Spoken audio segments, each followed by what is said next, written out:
Yay! There's a few more things I wanted to do. Oops, and I didn't fix this sound, so I'm probably very quiet. Let's see. Yep. That should be a lot better. Oops. Okay. I'm obviously very organized today, but I wanted to try to start on time. Let's turn my phone on silent.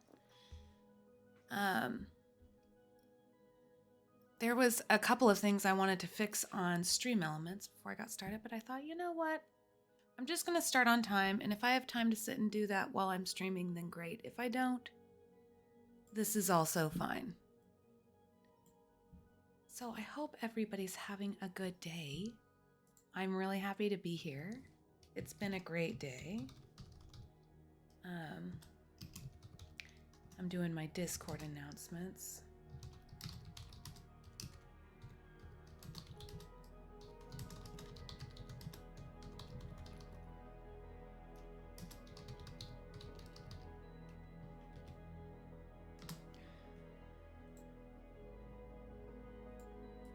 Copy.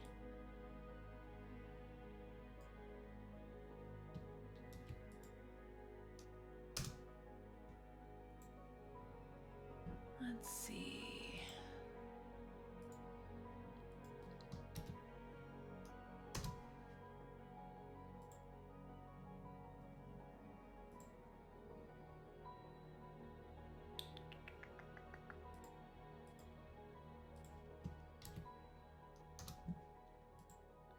I'm doing all the self-promo channels. Hey, Janet! Oh, gotta charge your iPad. Hey, Alt, how's it going? How are you two today? I'm really glad to see you. Hey, Alice! Yes! Oh, and there's my sister with the fart button. We're a mature family. Oh, Alice, I really want to play Fortnite with you again. That was so much fun. I played with my brother and his friends, and a couple of them were like 17 and 18 years old, and we decided to play build mode, and then like I got shot at the bottom of the buildings because I was just sitting there watching them build, and I was like, I don't even know how to follow you up that monstrosity. It was very impressive because then when I would get shot inevitably and die, then I would be able to like watch what they were doing, and they were just like, it was crazy. I had so much fun. I'm sure they didn't have as much fun because they were doing fours and I was basically just following them around like, wait for me, guys. But they were still winning. So, and they were adorable. So I want to go hang out with all of them again. Hey, Em, how's it going? Alts, not a good day. You should play Fortnite with Alice and I. That will raise your spirits. She's a beautiful ray of sunshine. I love it. Okay, let's see. Promote yourself. I always want to make sure that I'm in the correct channel because I feel like I'm going to do that jerk move where I accidentally promote myself in somebody's personal announcement channel because that's where, you know, I look for their stream. I don't think that this one has.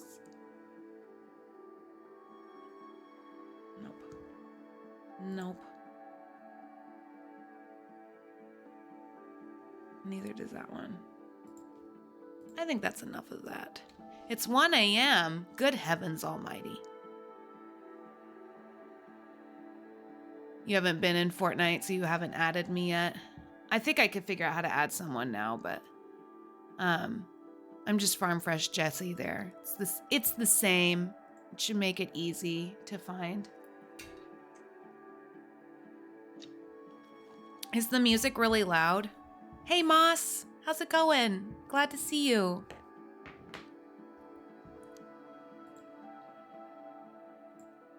Hopefully this doesn't kill the stream for me to be click-clacking around here.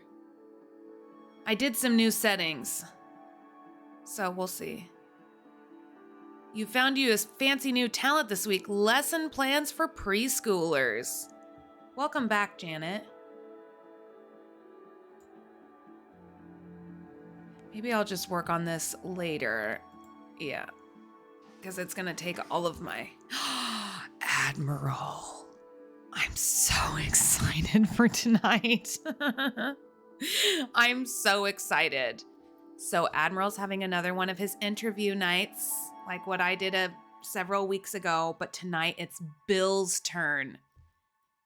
And I'm going to be rating us all in there when we're done talking about cPTSD. I am so excited.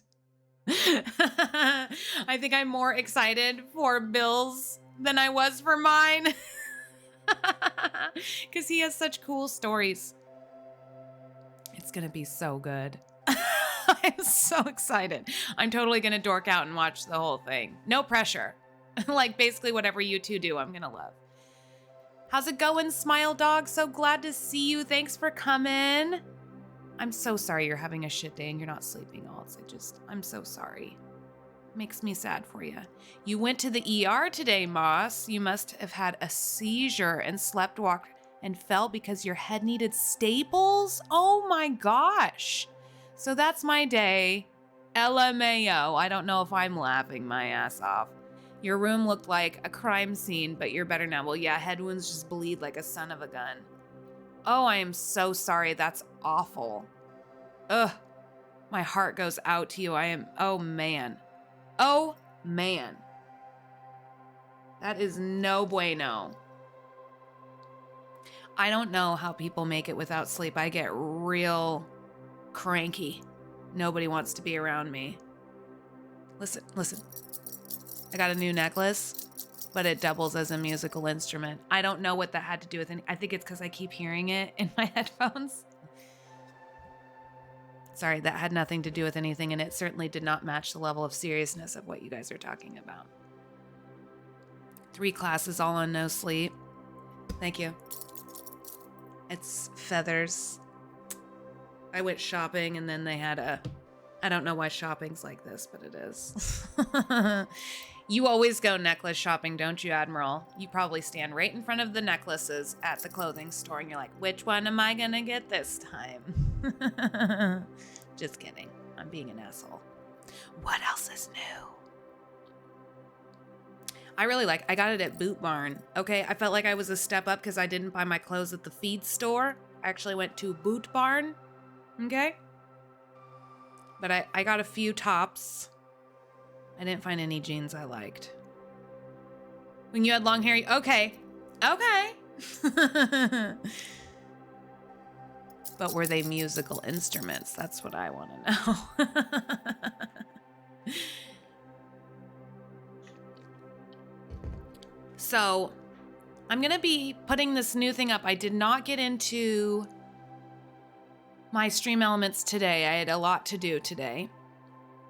But I think I'm going to be starting a donation goal I have a couple of people, and I think I'm going to add a channel to my Discord to kind of talk this over with everybody.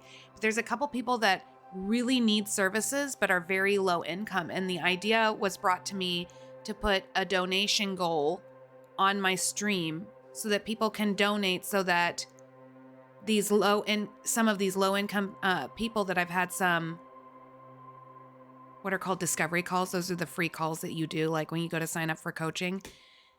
They wanted to do those calls anyway, but the cost, they just don't have it, right? To be able to pay for coaching, and I have to charge something to be able to do it.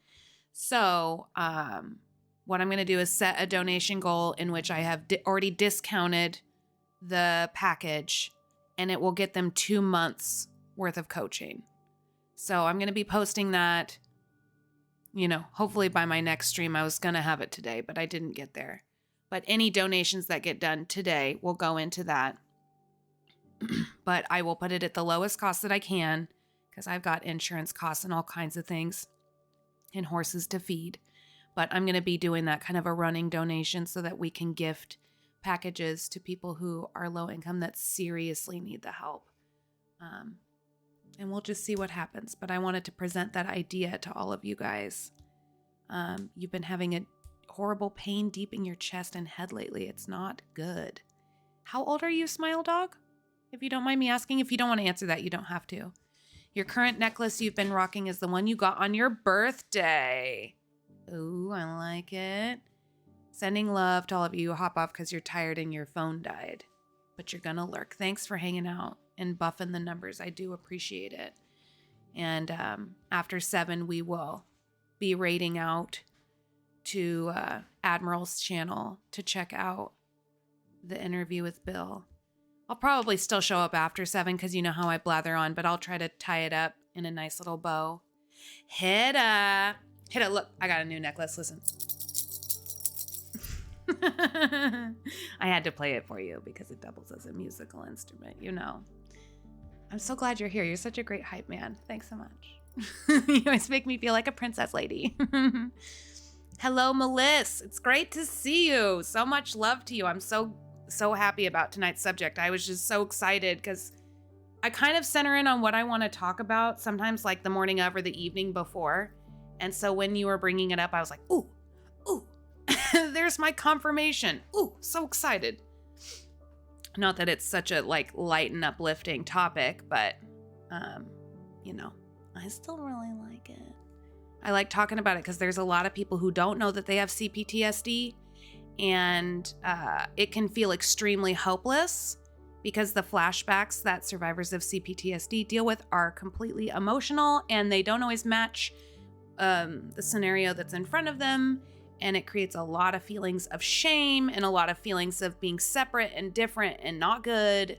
And so I like to talk about it because it's, you know, one of the main things. Well, I'm a survivor of cPTSD, and it's one of the things that I work on a lot with clients because I work in developmental trauma. So, man alive, it is a big diagnosis. I'm not a diagnosing professional, so I don't diagnose people with it. But, you know, if people self-identify or come into my coaching practice with that diagnosis already given to them by a diagnosing professional, then we work on that. You're going to be doing your taxes because it's tradition to wait until the last moment to do them. My cousin just Snapchatted me like 3 or 4 hours ago and was like, shit, I did not do my taxes. It's mental pain, not really physical like a punch. You just mentally feel terrible deep inside of you. You're in your early adulthood. You'll say that. Okay. So what is the C in cPTSD? It is complex PTSD. So it comes from a reoccurring trauma. So like child abuse, right? If you endured child abuse, it means complex. It means that it happened over and over and over again rather than it being one large main event. You love the feathers? Thank you. I had to wear it tonight, okay? I'm trying to impress all of you. And it seems like it's working, so, you know. Thank you so much, Hida. You're just so great. I would blush if I didn't have so much damn makeup on. I'm great. Oh, I missed that part. I'm great, Taby. Thank you for asking. How are you? I'm so glad you're here. You have cPTSD and it's a journey, so you understand what I am talking about. There's so much in this Pete Walker. This book was one of the first ones. Well, actually, it was the second one. The Body Keeps the Score was the first one that I read. But it was one of the assigned readings when I went to my trauma coaching training, my Certified Trauma Recovery Coach is my technical title. And so this is one of the books that they required us to read. And it's Complex PTSD From Surviving to Thriving by Pete Walker. He also has a website. It looks like they cleaned it up a little. It used to look like a mess when I first got this book.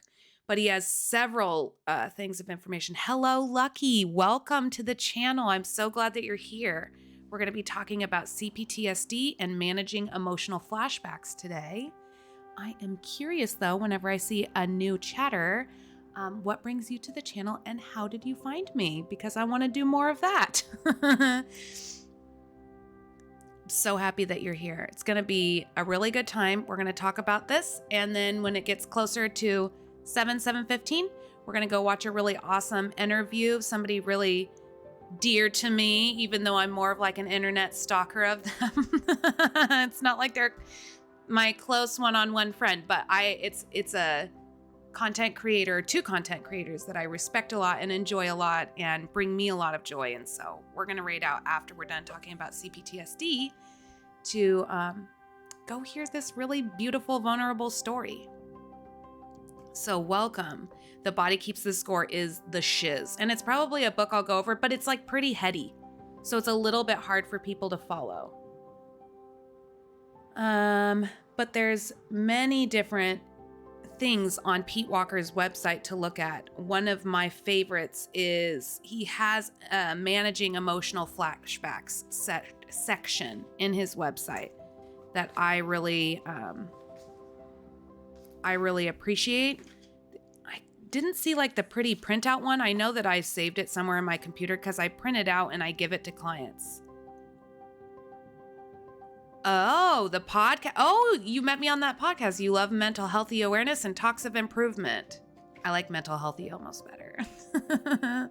I want to be mental healthy. I know it was an accident, but it was a happy accident. That is so cool. Thank you so much for coming. Let's pull up. Let's read the definition as Pete Walker puts it. So I have another one of his books that I haven't read yet. But his little thing on the back, Pete Walker, MA, has a great deal of recovery from his own cPTSD. He has been a therapist for 35 years and practices in the San Francisco Bay Area as a licensed MFT. His son Jaden is an unlicensed fourth grader who is growing up and thriving in a house that is a home. This book was written a while ago, so I'm sure Jaden has grown up by now, but I like that. An unlicensed fourth grader. Lol. What I like about this book is like you can hear Pete Walker's personality shine through, and I really appreciate that when, somebody in the mental health industry is just real. I just love it. So, definition of complex PTSD according to Pete Walker. cPTSD is a more severe form of post-traumatic stress disorder, PTSD. It is delineated from this better-known trauma syndrome by 5 of its most common troublesome features: emotional flashbacks, toxic shame, self-abandonment, and a vicious inner critic, and social anxiety. So let me go over that one more time. Most common and troublesome features: emotional flashbacks, toxic shame, self-abandonment, a vicious inner critic, and social anxiety. So we've talked about a lot of that on this stream. We've gone over shame a lot, right? Self-abandonment. We've talked about the inner critic. I think, was it just last week that we were talking about the inner critic? And social anxiety we covered at length during one of our Friday streams. So maybe if you guys could just pop into chat, what ones of these maybe you identify with the most, or maybe what one do you not know anything about? And maybe we can dip a little deeper into the one that maybe nobody knows a whole heck of a lot about. That way we can create a lot more awareness. Let's see here. Okay. Emotional flashbacks are perhaps the most noticeable and characteristic feature of cPTSD. Survivors of traumatizing abandonment are extremely susceptible to painful emotional flashbacks, which, unlike PTSD, do not typically have a visual component. Emotional flashbacks are sudden and often prolonged regressions to the overwhelming feeling states of being abused or an abandoned child. These feeling states can include overwhelming fear, shame, alienation, rage, grief, and depression. They also include unnecessary triggering of our fight or flight instincts. Social anxiety and emotional flashbacks is what Janet identifies with the most. Those are and he's saying that the emotional flashbacks are like the most noticeable characteristic of cPTSD. It is important to state here that emotional flashbacks, like most things in life, are not all or none. Flashbacks can range in intensity from subtle to horrific. They can also vary in duration, ranging from moments to weeks on end, where they devolve into what many therapists call regression. Finally, a more clinical and extensive definition of cPTSD can be found on page 121 of Judith Herman's seminal book, Trauma and Recovery. So he refers out to another book.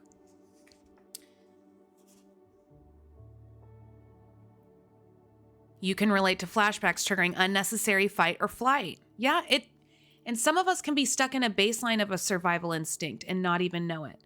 Regression means to like go backwards in your treatment. So for example, I have a client who came to me who had so much fear over an illness that she had that could take her life, that she would go into these crying states that were a pure panic about dying. And after a year now that we've been working together, those don't happen anymore. They slowly went away over time. Now there's other things that have popped up, but because she's dipping into her emotions more and stopping the self-abandonment. But if something really big happened, or say something significant happened with her health, she may go back into those complete pure fear, terror states, and the crying may come back. Can mean inner critic and shame lead to feelings of needing to punish oneself. Yes, especially shame. The inner critic will fuel it. It's one of your parts. It's meant to, if I'm referring to like internal family systems, your inner critic is meant to keep you safe, but once it becomes burdened or wounded, it may think that it's its job to try and help you to avoid shame. And it's possible that one of its ways of helping you to avoid shame is to punish you for things that it thinks that you're bad for. And shame is, I am bad. And guilt is, that thing I did was bad. Guilt can be healthy. Hello. I want to read this right. Is it Gen Shinuki? No, that doesn't seem right. Gen Shukini. Huh? Did I get it? I'm getting so distracted. It's such a cool name. I want to get it right. I feel like I had it right the other day, but I don't have it right anymore. Your inner critic is ruthless and it's frustrating. So like what happens most of the time with people in their inner critic, they want to silence it. And it's a part of you. It's meant to help keep you safe.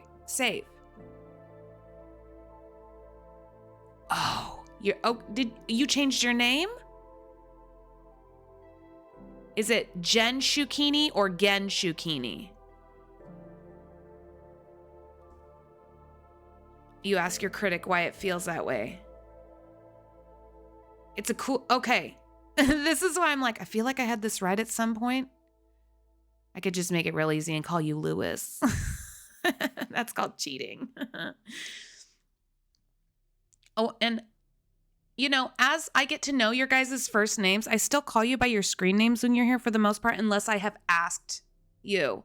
So if we've had private conversations and you know that I know your first name, feel free to ask me to use your first name, because sometimes that just feels more connective and personal, and that's how I like to be. But I don't want to dox you if you don't want your first name used, because there's definitely people here that I know their first name and I've asked and they prefer not so much, which is completely understandable.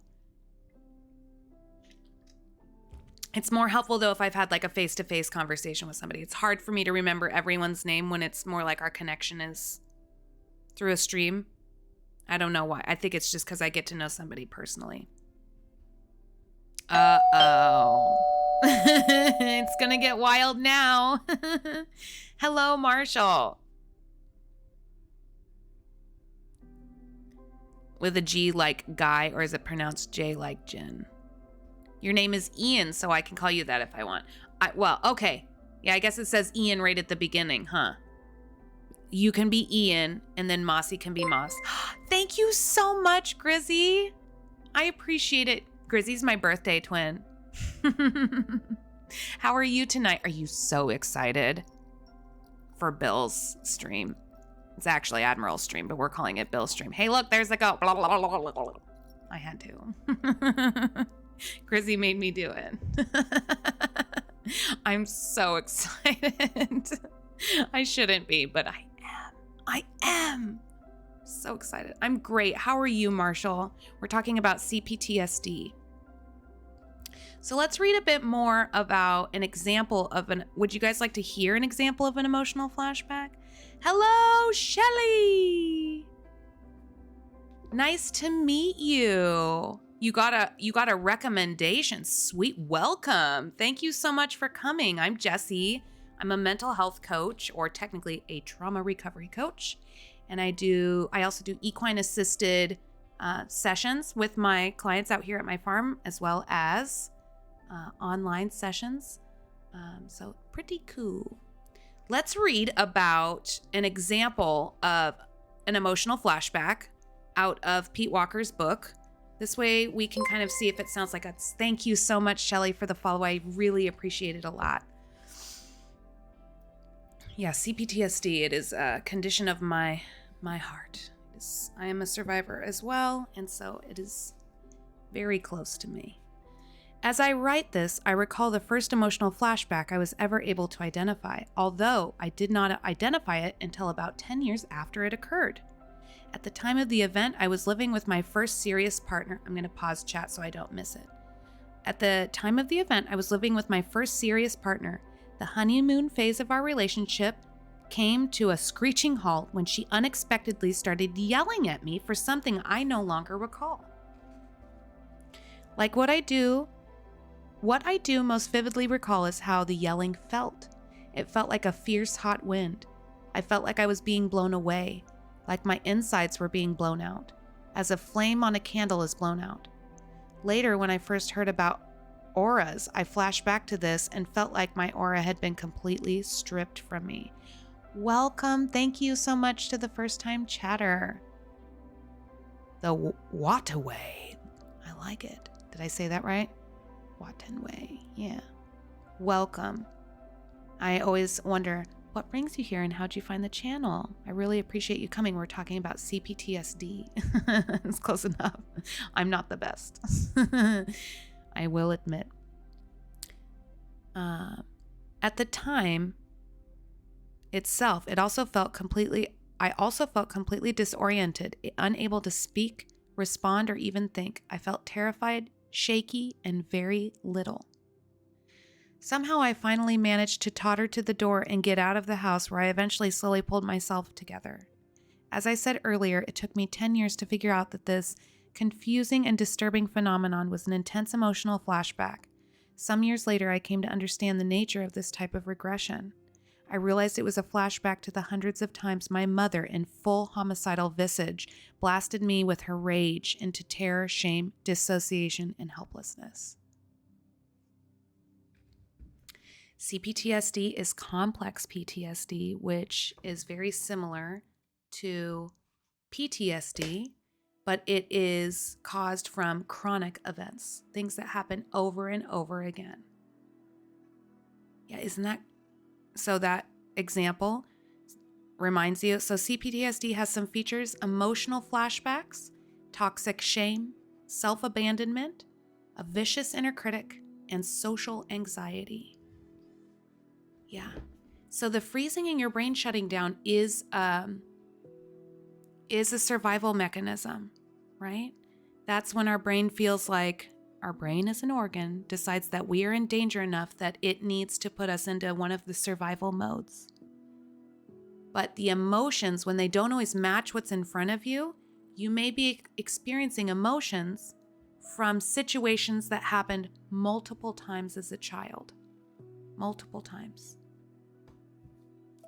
Things that you find traumatic, right? So let me pull up this again too, because I always like to pull up my definition of trauma.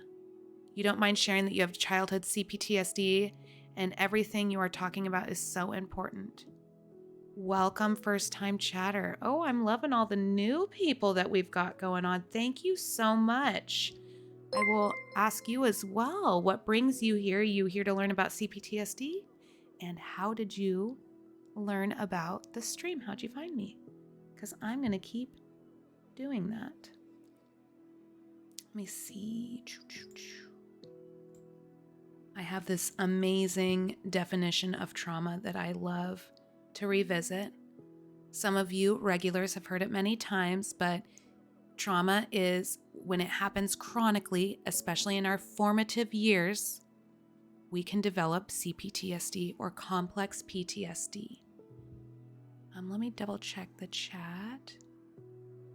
Okay, so Lewis identifies with this. The Wattenway is here to hear about it because they don't know much about it. Ian is identifying big time. You have other PTSD. Yeah, PTSD is more of like a singular event or like an intense event, like going to war, getting in a massive car accident. But cPTSD comes from chronic. And Shelley identifies. And I'm guessing C7P does as well. Certain words send you into emotional flashbacks or tone of voice that makes me feel like I'm a small child again, if it makes sense. Yes. People who have chronic trauma issues will really take issue with the look on people's faces. We can see a look on someone's face and we have a full story of what's going on in our head. And I mean the word story not necessarily like it's a lie. I mean it is a narrative. It has a beginning, a middle, and an end, like a lot of information. Sometimes the story is something that we've made up in our head and applied to something that our brain is reading as a danger. Sometimes the story is something completely true that actually fully played out for you. So I don't mean it like it's a lie. It could be real. It could be something that's fabricated in your mind, but it has a beginning, a middle, and an end, just to kind of clean up. You're kind of digging around in mental health tags to maybe find a space to rant about an ongoing issue you've been dealing with without any prior experience. Well, you're welcome to share as long as it's NTOS, and I will share my Discord. That way you can join there. I am considering starting a segment where I do like mini sessions on stream, especially for people that maybe cannot afford to hire me as their coach. So I'll make a section in the Discord, but you can share it here. And if we don't get time to dig into it, you can share it in the Discord. The only little thing that I get really sticky about suicide talk in the Discord or even here. It goes against TOS here, but in the Discord, it really gets everybody super upset. You're welcome to private message me if you're feeling afraid and I can give you some guidance, but I can't help save you from it, right? I can only tell you what's going on. Oh, shoot. Sorry. Oh, I guess they can't hear me. There.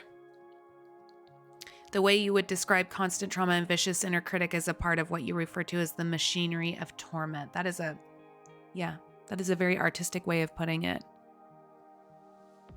Okay, it's done. I need to redo those timers. You got to pay the bill. Yeah. The ads, it's more so that I can remove the pre-rolls so that people can easily get in here, because like even when I run all the ads that they want me to, like even when my numbers are pretty good, I get like 3 cents. Mostly the money is made through bits, donations, and subscriptions, which I am going to be taking. I was going to have it up tonight, but I'm going to be running a goal because I have a client in mind who is very low income and cannot afford to buy the 2-month coaching package. And I want to see if I can do a running donation that people can donate to so that they can come to me and get services for 2 months to really help them out of the space they're in. I wish I could do it for free, but like running this farm and doing this business just costs so much money. And I already have like a lot of low income clients that I work with. It's part of what I do, but I have to keep the numbers in mind so I can keep the doors open. Look at you, Marshall. I think you followed me like pretty much. I think you were one of my near the first followers, you and Austin.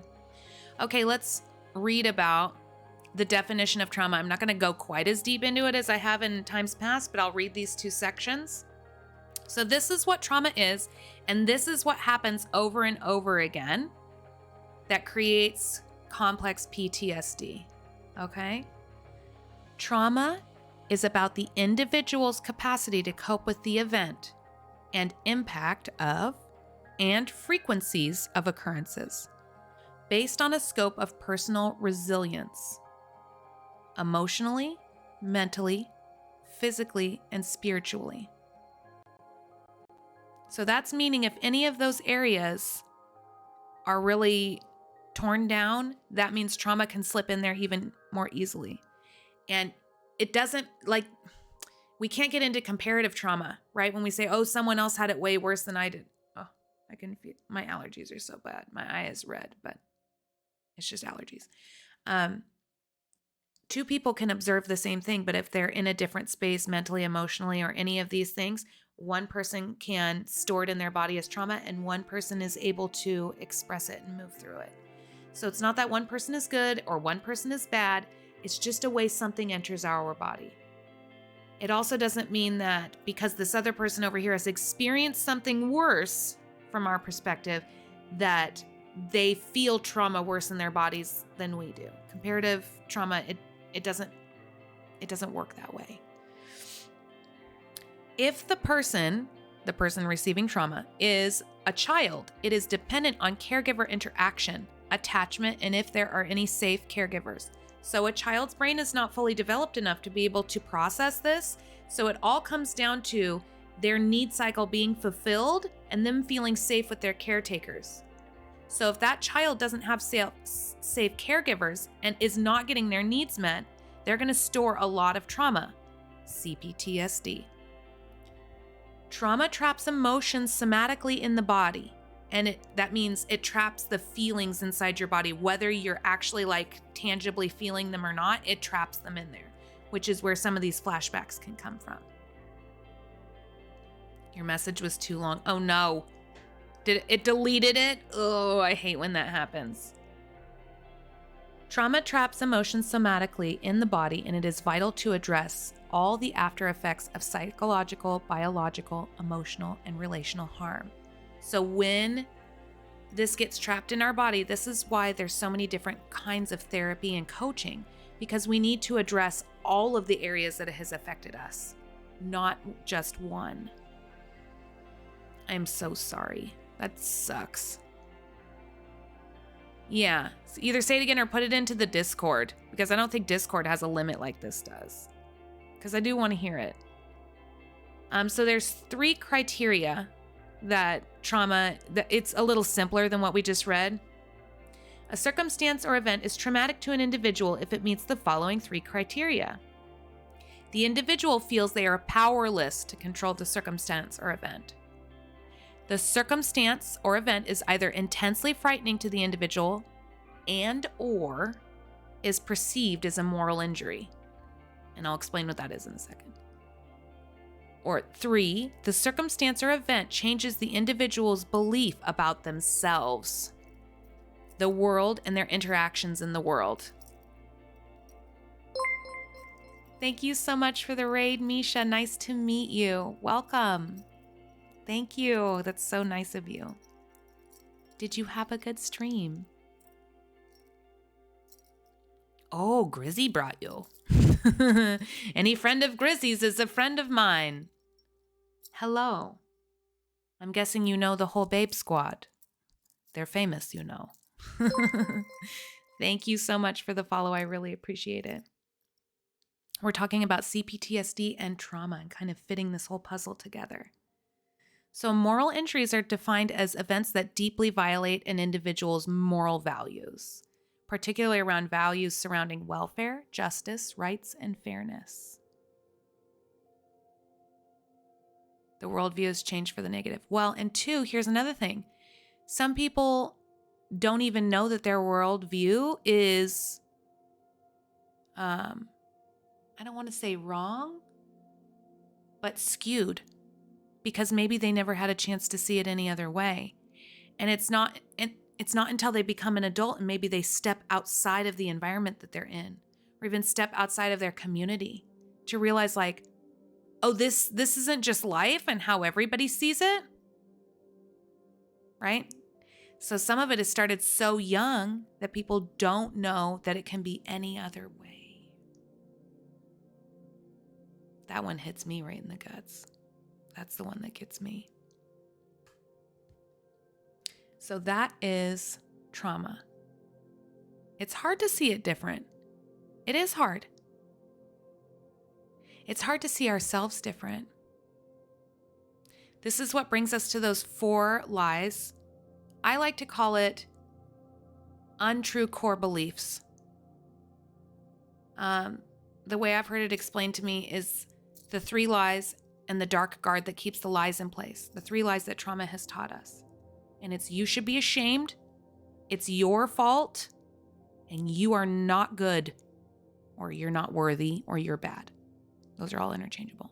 And the one that keeps it in place, the dark guard, is you are powerless to stop it.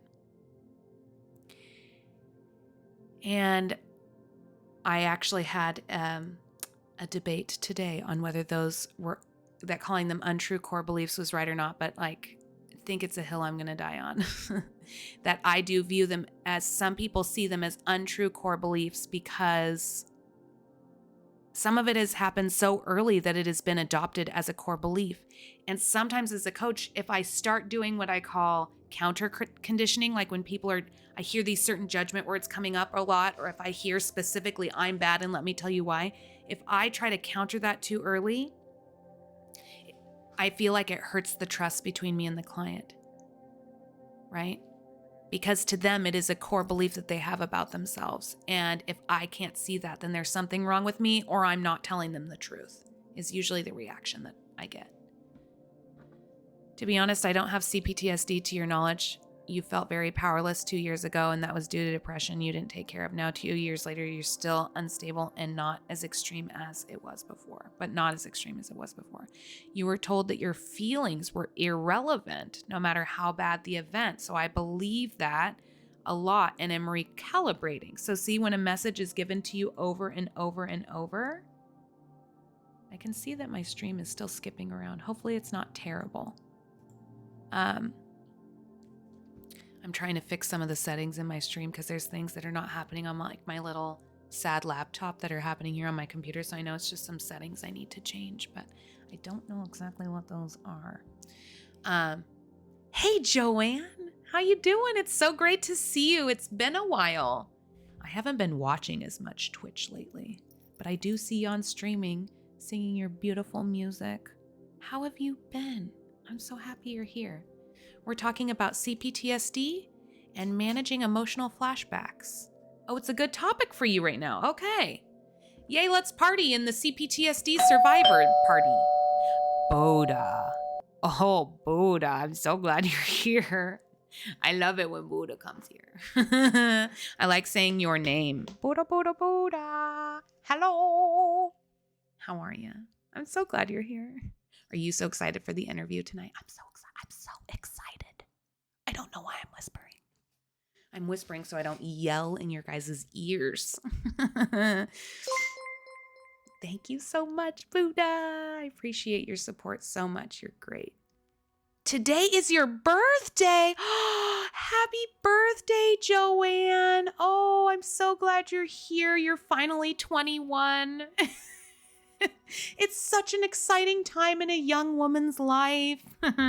Happy birthday, Joanne. Oh, thank you so much for coming. Oh, I feel extra special you hanging out here. Yes, it'll go straight to the horses. Thank you so much, Buddha. Your support means the world. Oh, Joanne and Dad Bod Joey is here. We're talking about cPTSD and how to manage emotional flashbacks. If you guys, okay, let's do some shout outs, shall we? I always forget to do these.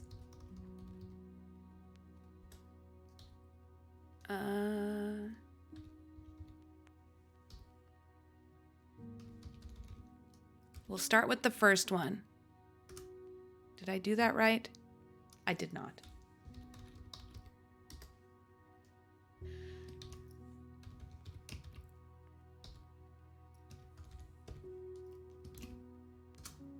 Aha! I did it right.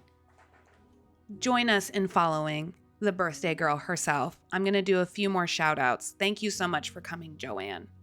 You could really help with emotional flashbacks right now, some involving your husband. He does not remember it, all the things that involved him, and that makes it hard to validate them. Yes, invalidation really doesn't help. If you are not a part of my Discord, I invite you to be.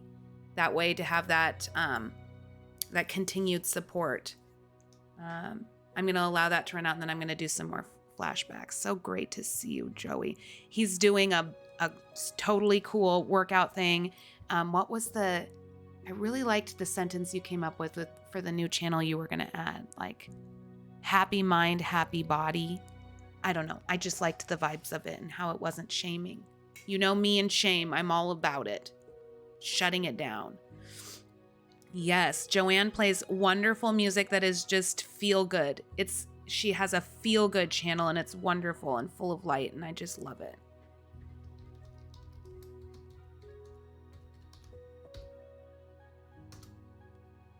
Oh, I still have to wait 49 seconds. It was like, calm down, lady. Family friendly, yes. She doesn't say the F word like I do. I might be a ray of sunshine, but I earned this warning label, okay? Joanne is well behaved. And I love it. Nobody has heard you curse in over a year. I feel like if I heard you say a curse word, it would make me happy because I'm naughty. Oh, heavens. So you're needing help with emotional flashbacks. I'm reading out of the book Complex PTSD, From Surviving to Thriving by Pete Walker.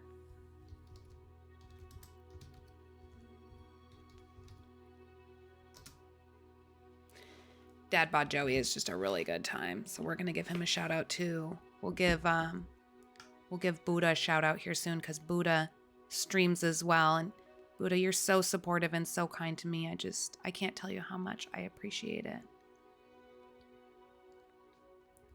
Beautiful magic beans from Cass Money. You can't stay, but hope you have an absolutely amazing magic stream. Thank you, Cass. Thank you for stopping by and coming to say hi.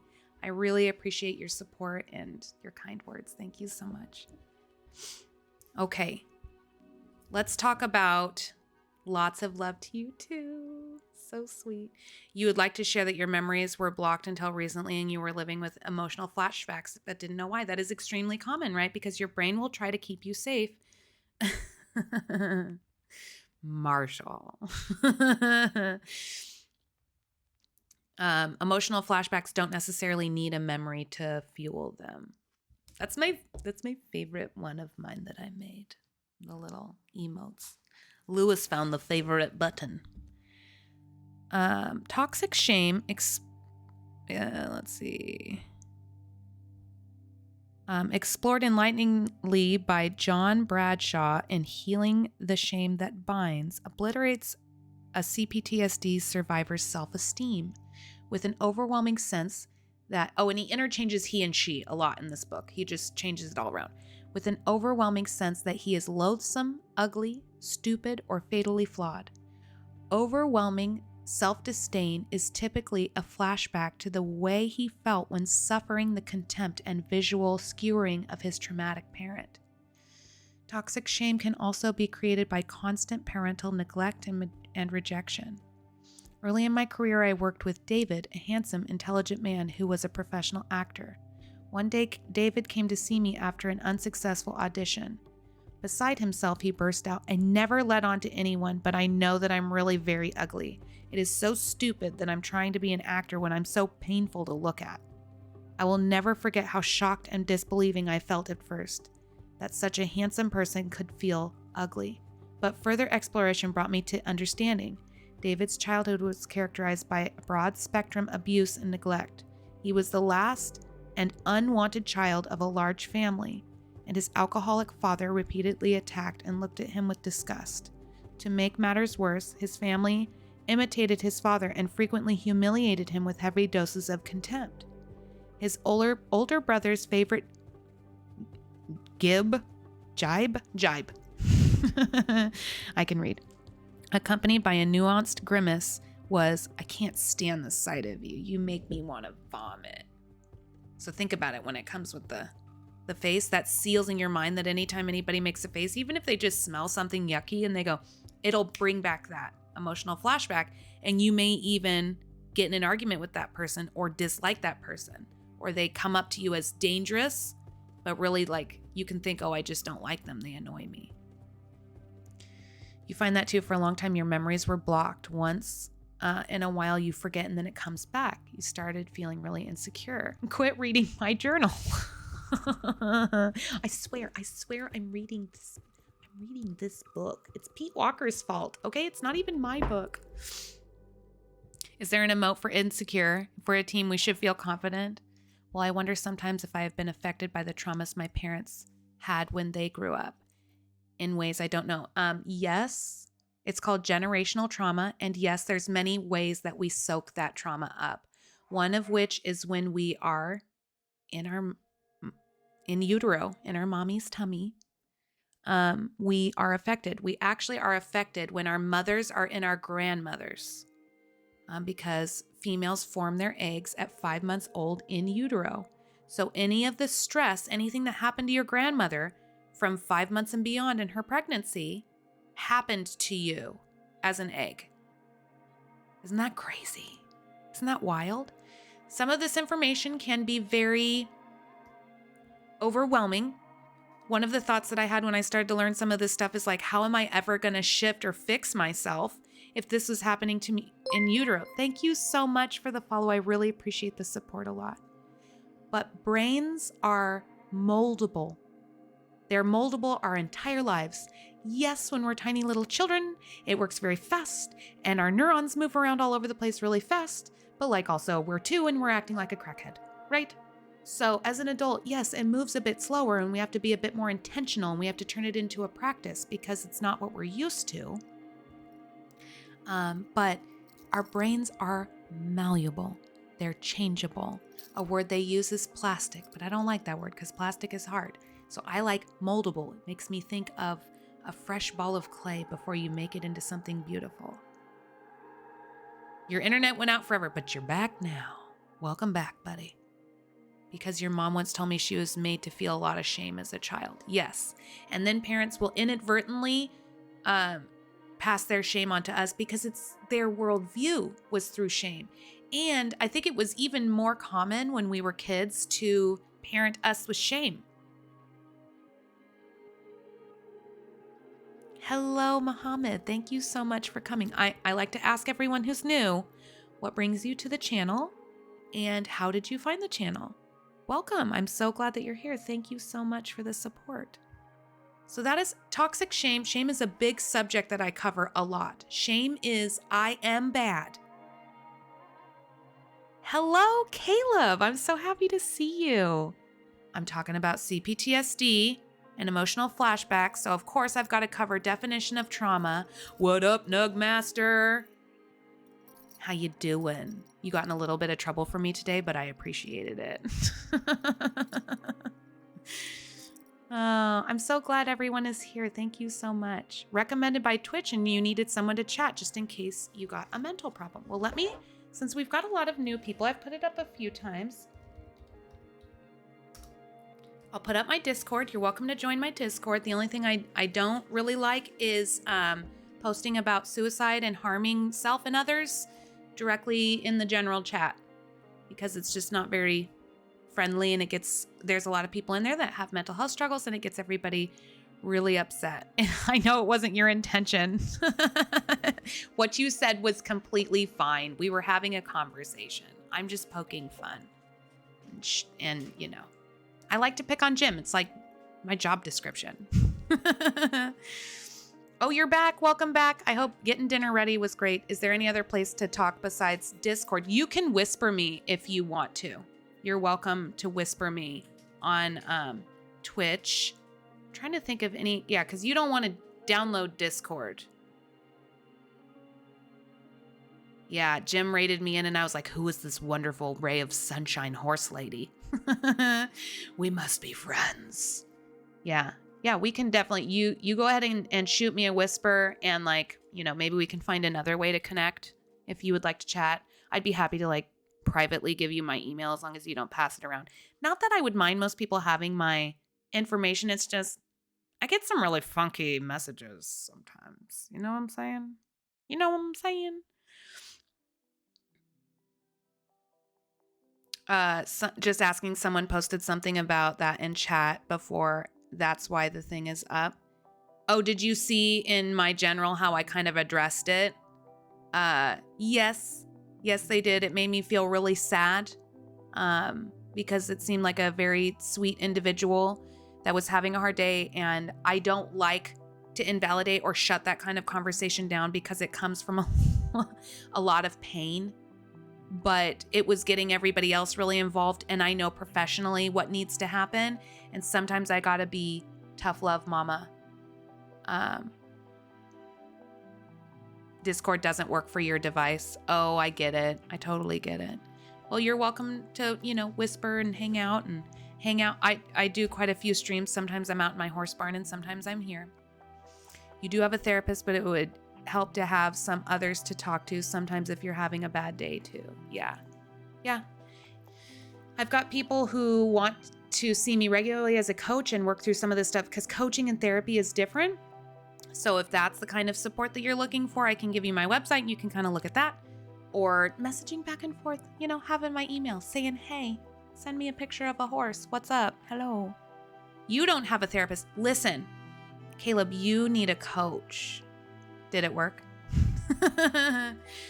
I would give you my info too. Like if you wanted to whisper me or message me on Discord, even if you just wanted to like curiously see it as another facilitator, I'd be happy to share it with you. Sometimes I like to poke around on my friends' websites and just see like what's up. You're out of here, Liam? Hold on. Pause. What's going on? Did I miss something? You keep thinking you don't relate to any of that, but as soon as you say I am bad, you're suddenly remembered that you're used to saying it. That's what Melissa, yeah, I know. What's going on, Liam? You'll try to whisper. You don't want to get into it too much. You may ask who was the person if it was comfortable. I'm curious. That's the thing. It's not really good for individuals. Okay, I'll go ahead. It didn't like one of the words. My auto mod's pretty strict. Let's see. Support group or group of friends who specifically share is key. Yes, support is very important. Your mid to late teens, you won't exactly specify because privacy reasons. That's completely understandable. But a good friend of mine's girlfriend had repeatedly made erotic gestures towards me. I resisted it numerous times, but long story short, I had a heat of the moment situation. My automod corrects so many things, and like one of the things that comes up a lot is when people say like, I had this dog bite me, or I had a horse bite me, and it doesn't like bite me. It always automods it out for sexual content. But anytime it's ever happened, it's always talking about an animal biting someone.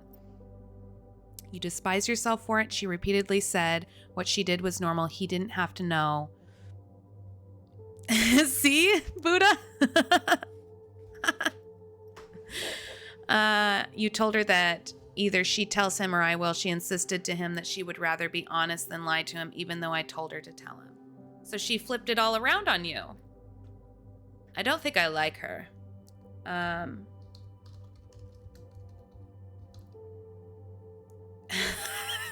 Hold on. You boys. This is why I love you guys so much. I have to give a shout out to Buddha. And then we'll give one to Grizzy here soon because these guys are so supportive and amazing. And I can't say enough how thankful I am to have met you guys, met Joey, and to have met Bill and Admiral, and it just makes me so happy. You guys make my heart so full, and I just feel so lucky to have happened upon you and to stalk you on the internet like a creepy lady in my sweater and my musical necklace. She hung the sentiment of ending her own life over me. She constantly came to me for breakdowns. You were her therapist friend. Therapist friends are not necessarily great. It needs to be boundaried and consensual.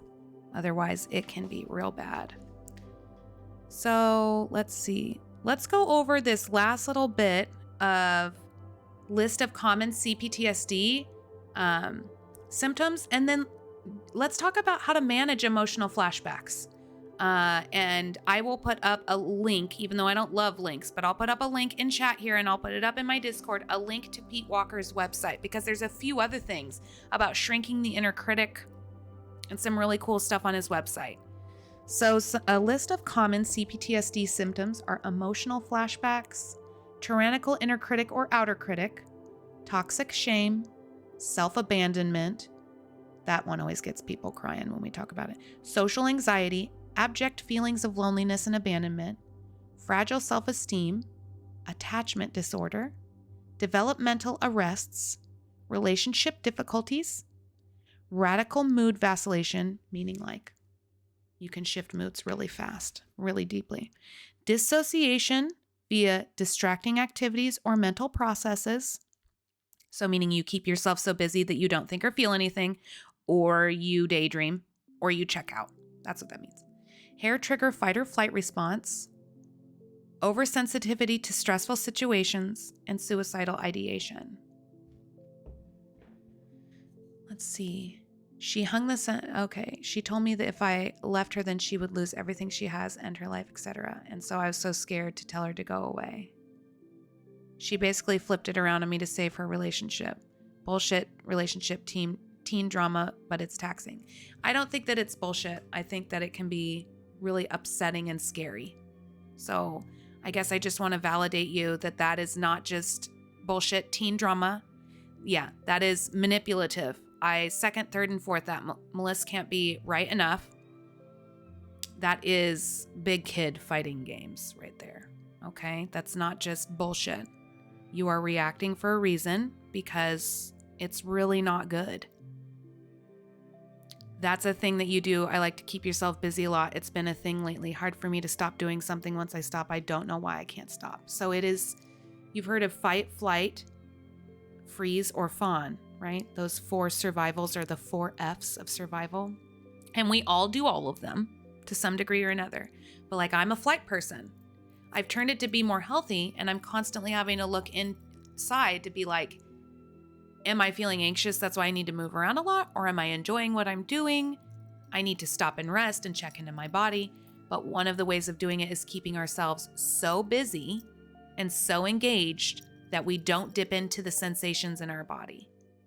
And so a lot of the work that I do is just after we kind of have built some trust, getting people to slow down and get them in their body. And it sounds, oh no, there go my ads. I didn't mean for them to go off yet. I was going to plan and do them. I need to fix that timer. I'm going to wait a second.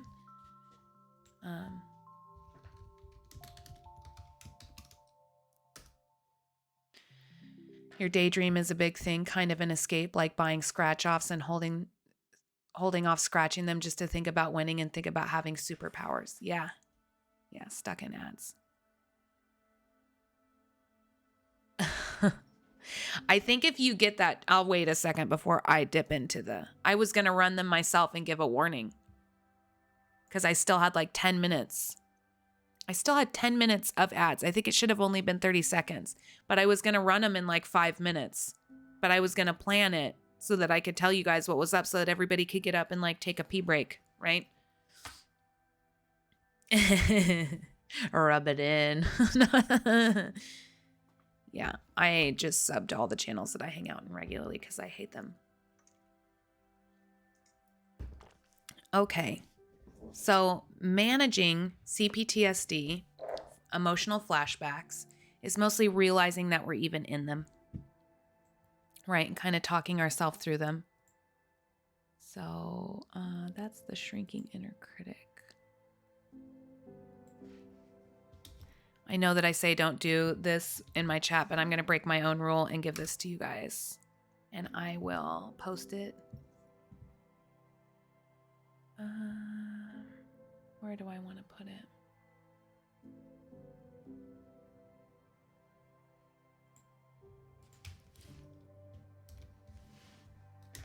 I'll put it in my mental health questions.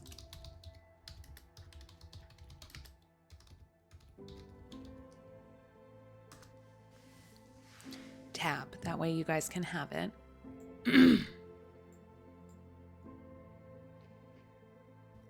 I think I have a message.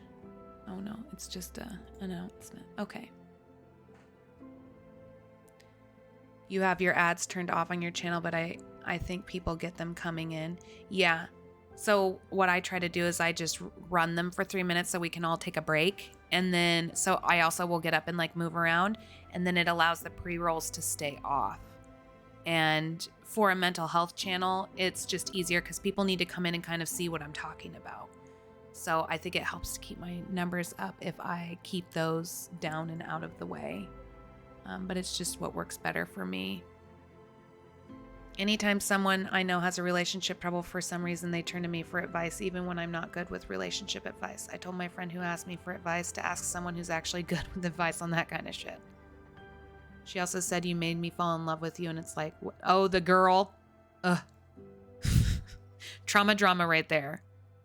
Part of you wanted to tell this friend to fuck off, but I bluntly told him that I'm not good with advice. Yeah, a lot of people, they'll almost resonate with another person who has trauma. So they go to them to talk about it. You keep hearing people report what, but people still get the ads when they're not supposed to.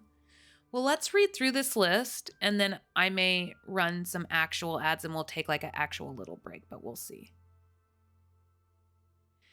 It's okay to feel guilty about an action and to learn from it, but I would encourage you to look at like, are you feeling like you are a bad person, or are you feeling guilty about the situation and you don't want to repeat it because it didn't make you feel good? It didn't work out. Like maybe it felt good for that one moment while you were having we'll call it a romantic interaction.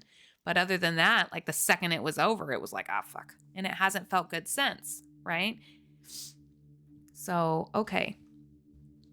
So imagine a time that you are in an emotional flashback, and maybe whatever triggered you, maybe it is what I call heated fellowship with my husband. Maybe it is something that would cause some emotions to come up, but not the amount that come up, right? It's beyond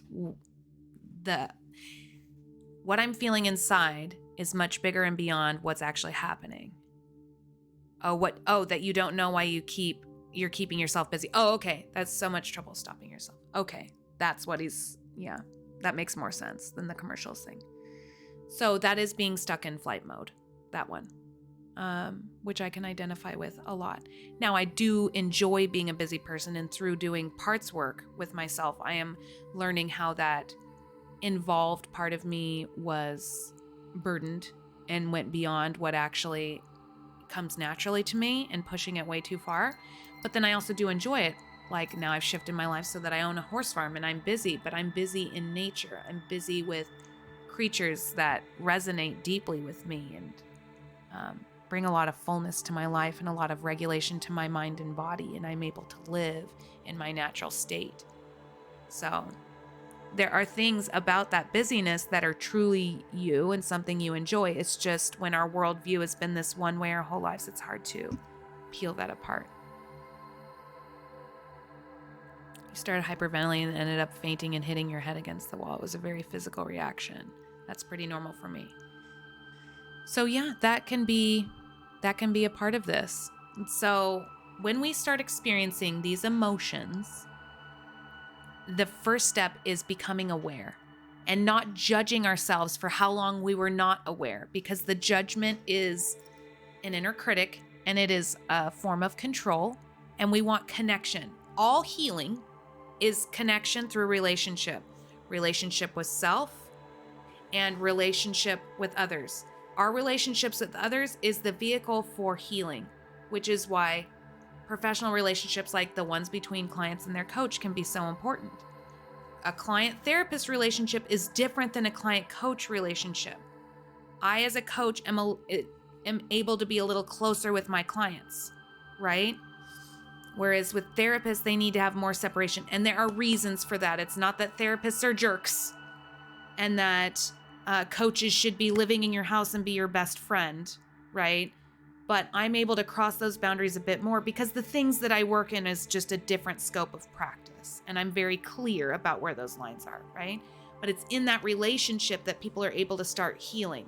They can start to feel that care and love and that response from someone else so they even know what it feels like in their body, okay?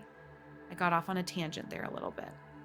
And I guess what I'm trying to say is don't judge yourself when you have maybe already been upset for 20 minutes before you realize that you're in an emotional flashback. That will get better the more time you can get that. I think that's how I ended up on the coach thing. The more time you spend getting the feelings that you want to have inside and start to commit that to muscle memory, then it will become more automatic. So step number 1 is to literally say, I am having a flashback. That's becoming aware that you're even having it. She's been making advancements for a long time, and this morning, this all happened last night, by the way. She started sending me media and explicit messages. I told her I didn't even have feelings for her, and what we did wasn't okay, and that I cannot handle this anymore. And after that, I blocked her. That's the best way. There may be time to build more skills to be able to navigate conflict a little bit better. But if avoidance is what gets you out of it right this second, then yes. Yeah, I think that's I agree with Joanne. I think that is a great choice. Great choice. So step number 1, say to yourself, I am having an emotional flashback. And these are from Pete Walker's website. This is not something I wrote. Flashbacks take us into a timeless part of our psyche that feels as hopeless and surrounded by danger as we were in childhood. The feelings and sensations you are experiencing are past memories that cannot hurt you now. I think too, sometimes when we have desensitized our bodies and shut our emotional sensations down enough, we no longer feel them. And so sometimes we will get intrusive thoughts, racing thoughts, need to move our bodies when we're actually in an emotional flashback, but we don't feel the anxiety and panic here. So I just wanted to add that piece. No, she's not sorry. That's why when a person is not trying to have a relationship, when they're playing out past traumas, when they're not listening, and when they don't feel connected, it's not great. Hey, Metalis, it's been a while, dude. How you doing? Welcome to our cPTSD talk. Real light. I haven't broken anything electronic today. So step number 1, say to yourself, I am having an emotional flashback. Step number 2 is to remind yourself, I feel afraid, but I'm not in danger. I am safe now, here in the present. All of his emotes have that art. You should follow Metalis.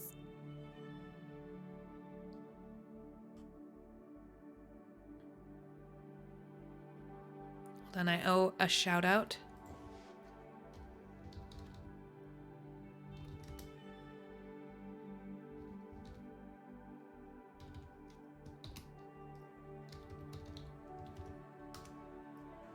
I owe a shout out to Grizzy. If you guys don't follow Grizz Green, he is my birthday twin, and he's very fun to watch him play games. I like it. He owns a farm too, so of course he's high on my list.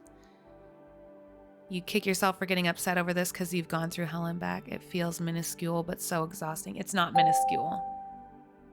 What did that sound just come from? Oh.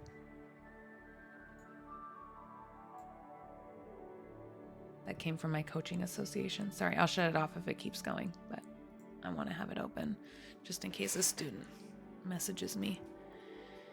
So, remind yourself, I feel afraid, but I am not in danger. I am safe now, here in the present. So naming it and then speaking to yourself, speaking to all of the parts inside of you that may be kind of divided. So reminding yourself, if you're in an argument with somebody right now, or if something is triggering you, like you have anxiety about a conversation you need to have, or you're having anxiety about a conversation you already had that you don't love how it went. Or maybe you didn't get the resolution you wanted. So you're having thoughts and thoughts and thoughts and thoughts about how you could have done it better. Reminding yourself that you're having an emotional flashback, that you're falling into old patterns. And then saying, I feel all of this fear, but then you look around. You can even actually look around. Your eyes are attached directly to your nervous system. Look up and look down and look all around you, and it shows these unconscious parts of your body that you're not actually in danger in that moment. So remind yourself, I feel afraid, but I'm not in danger. Number 3, own your rights or own your need to have boundaries. Remind yourself that you do not have to allow anyone to mistreat you. You are free to leave dangerous situations and protest unfair behavior. Okay? Number 4, speak reassuringly to your inner child. The child needs to know that you love her unconditionally, or him unconditionally, or them unconditionally. That they can come to you for comfort and protection when they feel lost and scared. So that's a little bit of parts work right there. But speaking to your inner child, that will speak kindly to yourself if you imagine speaking to your inner child. They need to know that they're loved unconditionally, which is really hard because when we really sit with that, I think that not a lot of us fully unconditionally love ourselves. Like, do you like yourself? That's kind of a head spin to sit with, right? You think that might be why you hug yourself a lot lately. Maybe I'm hugging my child. You may be. Have you ever done a butterfly hug? It hits a little differently. Like sometimes I just need one of these, and you can do this, but this doesn't feel as natural. But a butterfly hug adds rhythm, and we're tapping those little dippy things like right below your clavicles, especially if you tap right there. That can actually shift some of these energies in your body. And just make sure it's a nice, soothing, slow rhythm. But a butterfly hug is another thing to add while we're talking to our inner child. So number 5, deconstruct eternity thinking. In childhood, fear and abandonment felt endless. A safer future was unimaginable. Remember, the flashback will pass as it has many times before. The butterfly hug is one of my favorites, and I think part of it is the name. But I love rhythmic sensory input. It's like a thing for me. Remind yourself you're having an emotional flashback. Tell yourself, I feel afraid, but I am not in danger. Own your needs to have boundaries. Speak reassuringly to your inner child.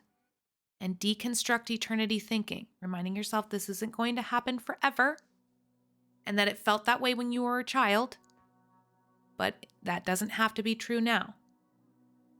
Remind yourself that you are in an adult body. Hey, look at it, it's the wolf ones. It's happening. Remind yourself that you are in an adult body with allies, skills, and resources to protect you that you never had as a child. That's number 6. I guess I should hold up another finger. Number 7, and this one's important to do it nice and slowly. Ease back into your body. Fear launches us into heady, worrying, or numbing and spacing out. Gently asking your body to relax. Breathing, just sensing how the breath is filling and emptying in your body. Filling and contracting. Slow down. Rushing presses the psyche's panic button. Find a safe place to sit and unwind and soothe yourself. And feeling that sensation of the fear in your body without reacting to it. Sensing into that sensation. Number 8, resisting the inner critic's catastrophizing. Use a thought stopping to halt the exaggeration of danger and the need to control the uncontrollable. So the inner critic will go off big time, right? And they'll catastrophize. They're trying to keep you safe and protect you, but really it's just driving you crazy. Number 9 is allow yourself to grieve. Flashbacks are opportunities to release old, unexpressed feelings of fear, hurt, and abandonment, and to validate. So not just saying to yourself, stop feeling this, you don't need to feel this. It may be slowing it down, but then saying like, that wasn't okay. I can see why you're so upset. I'm so sorry that happened, right? And you can even speak that to your inner child. You did use a bottom up today, and had stood out in the grass barefoot and listened to the drums and calmed the fuck down. Was ready to destroy everything and it helped me calm down. Huh? Bottom up regulation. I like it. It usually makes people think of like dirty things because of how it's said, but it totally works. You get into your sensations. Sometimes sensing into your body won't feel super safe when we're in these states, but like if it's things like cool grass on your feet, and drumming is a big thing. I think I'm actually going to go buy some different types of hand drums or like just different ones people can use to see which sensation feels best to them. Thanks for coming by, Shelly. I appreciate it very much. Thank you for the follow. Here is another one. Cultivate safe relationships and seek support. That's number 10. And I would say, hello, Ian. It's okay to be hungry and to take care of your body. Never apologize for self-care. Let's see. Number 10, cultivate safe relationships. So I would say having multiple types of relationships, friendships, romantic relationships, relationships within your family, relationships with mental health professionals, relationships with other professionals that are in your profession. It helps to take care of our needs to have multiple people in our tribe, okay? Music is a massive soother. You turn it a lot, but playing and listening, such a different effect. So drumming that doesn't necessarily have like a recognizable pattern will soothe you from the base of your brain, especially if you're not playing it. If you're listening to it and it's a rhythmic beat, that will regulate the bass part of your brain. If you start playing along with it, it will regulate your movement centers, which is the next step up. But if you are playing music that you emotionally connect to, it is very regulating to your limbic system. And it accesses your memories very quickly. I'm sure you've heard of this, but there was a study where they played music to Alzheimer's patients and they would, like, memories would pop up for them because it was attached to the music, which would regulate their limbic system. You had to deal with some anger today because you had to see a doctor. It wasn't your usual doctor. Guy. I still have a couple more things, but I don't want the ads to run randomly. Plus, I need to go grab myself a little something something. So can we run the ads? It's a 3-minute ad. I will run them. We'll take a little 3-minute break and then we'll come back and we'll finish up this list and then we'll keep covering a bit more. If anybody has any questions that come up or any thoughts on this, please go ahead and throw them in the chat. But I'm going to push the button so it doesn't do it itself. And I'm going to go get myself a little something and I will BRB. Sound good? Thank you. And for everyone that is subbed, you get to hang out with my chair while I go grab something really quick. It's time for you to go to bed. Thank you for stopping by, Joanne. You think it will help make some progress where you have been stuck. And it's this book, Complex PTSD From Surviving to Thriving by Pete Walker. It's a wonderful book. I would take it slowly, but that might be a great resource for you. Okay, BRB.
Okay. Hello, Casey. I think the ads are almost over. Yeah, there we go. I just got back. I had to go eat a handful of crackers. I'll eat after the stream.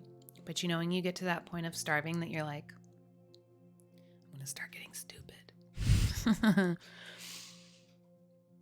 You'll dog sit for me. They just follow me everywhere. But thank you for being willing to take on some chores around here.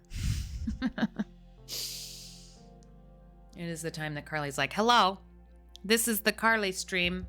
Was anybody wondering about me? So how is this sitting with everyone? Let me just pick the food out of my mouth. You wonder if it's possible to organize a nonprofit or for-profit tax-exempt type of situation with coaching that might open up grants and other opportunities. Amazon Smile is gone now, but lots of 501c3 types were on there. So I don't do a nonprofit for multiple reasons because of how it is with taxes and such. I'm sure that it is possible. The thing that I wanted to have set up tonight, but I didn't do it. So I think I'm going to sit and set it up while I'm listening to the interview that Admiral's going to do later, is a running donation on my channel. I already have a person in mind that is going to receive the first one. I need to talk to them, and I want to decide, is it going to be something that we all collectively are working for this so I can put the particular person up there that is up to get the package. But Casey, it's so great to see you. Thank you for coming and hanging out. I know you showed up right when I went on my little break, but I'm so glad that you're here. You had to come home and start working on your Minecraft server to calm yourself down. When you got home, it was awful. Work was awful. I'm so sorry to hear that, Metalis. But I have done some discovery calls. I do a free discovery call to make sure that I match up with the client, because it is important for my business to stay up and running and to, gain clients and keep that part of it going. But it's extremely important to me that me and the client mix well, and that it feels like it's going to work for them and that we click, because a lot of it is there's just that close feeling between a coach and a client, and I want them to know that. And feel comfortable before they're signing contracts and giving me their money, So I want to do a running donation on here so that any donations I receive is going to go into this pot to be able to buy one of my packages for a client. And it's already it'll be at a discounted rate. I need to sit down and do the math, but I think anyone who can afford coaching, who signs up with me while I'm doing this donation thing, I will take portions of them paying me and put it into the donation pot. It's like every client I gain from Twitch that can pay, it'll still be this special. I run specials on packages and stuff. Yes, I just didn't put it up. So anyone who pays an invoice, I need to figure out what that amount is. I need to sit down and do the math one more time. But anybody who pays for a package, signs up with me and can afford it, I'll take some of the money from that package and I'll put it into this donation pot. And then when people donate, instead of it coming to me, it'll go into this pot. It's $600 is what it is. And it will earn a 2-month package for somebody. I already have somebody in mind to receive the first one. They're a creator who helps a lot of people and has been at it for a long time and has disabilities and is a shining ray of sunshine. But I can't decide, if that works well and people like doing it, then deciding who gets the next one.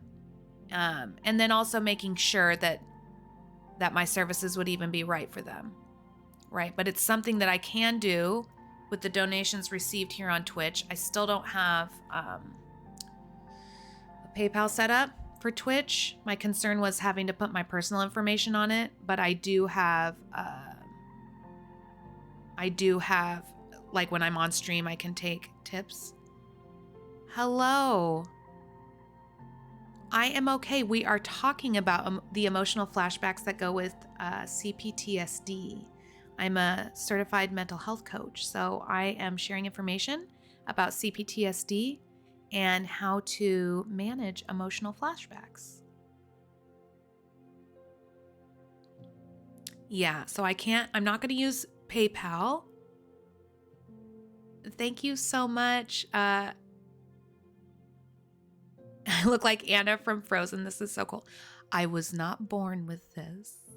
I was a hairdresser for 16 years, and this is very fake, but it is all my style. But I wish it was natural. It would be natural sass, but no, I am a brunette with a lot of gray. And this is even the faded version. I'll be coloring my hair soon. Thank you so much for the compliment. That is so kind of you. That's 2 new first-time chatters. Welcome. What brings you to the channel, and how did you guys find the channel? I always love to ask that question to new people.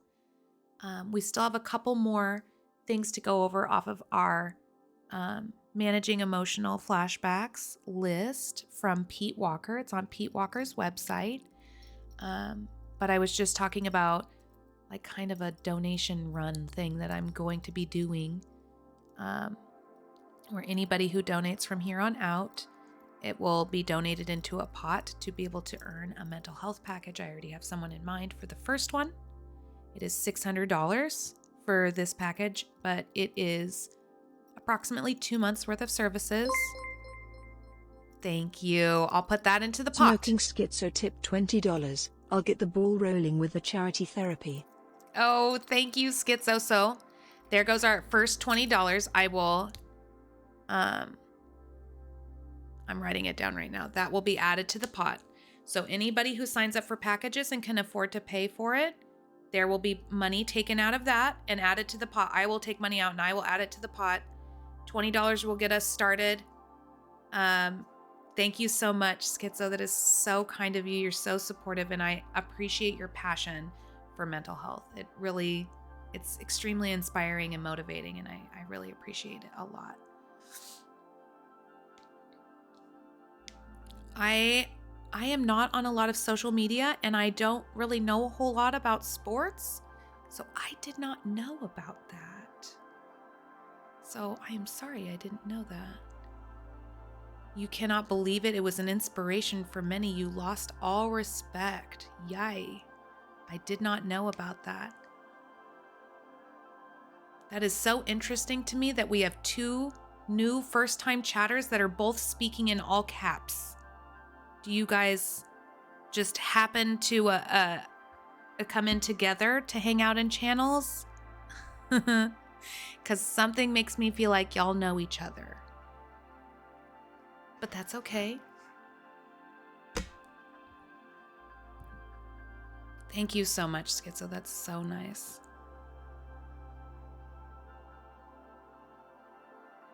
Yeah, honestly, to the both of you, it feels a little trollish.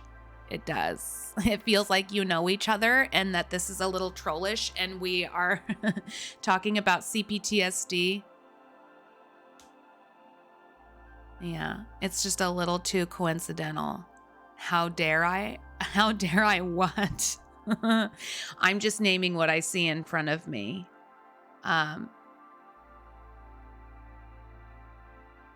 Oh, don't time out Nugmaster. Babe, Nugmaster's great.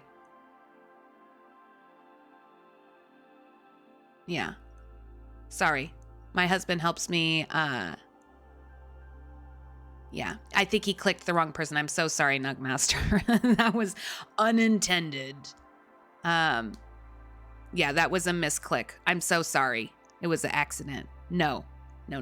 You're good.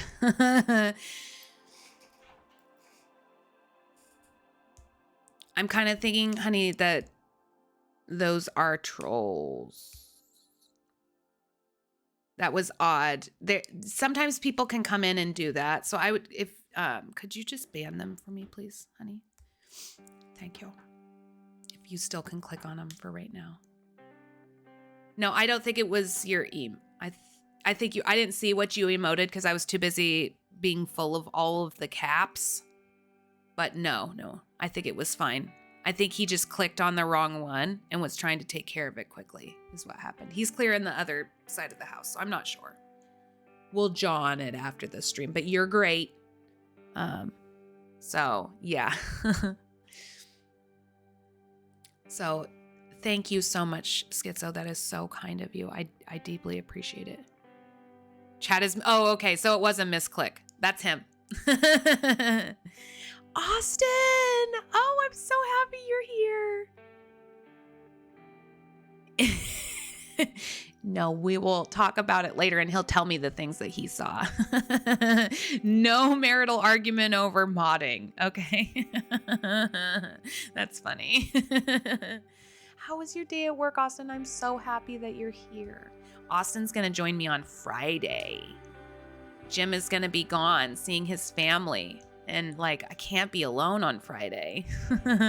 I'm too spoiled now with having company. And Austin is going to step up to the plate and babysit me.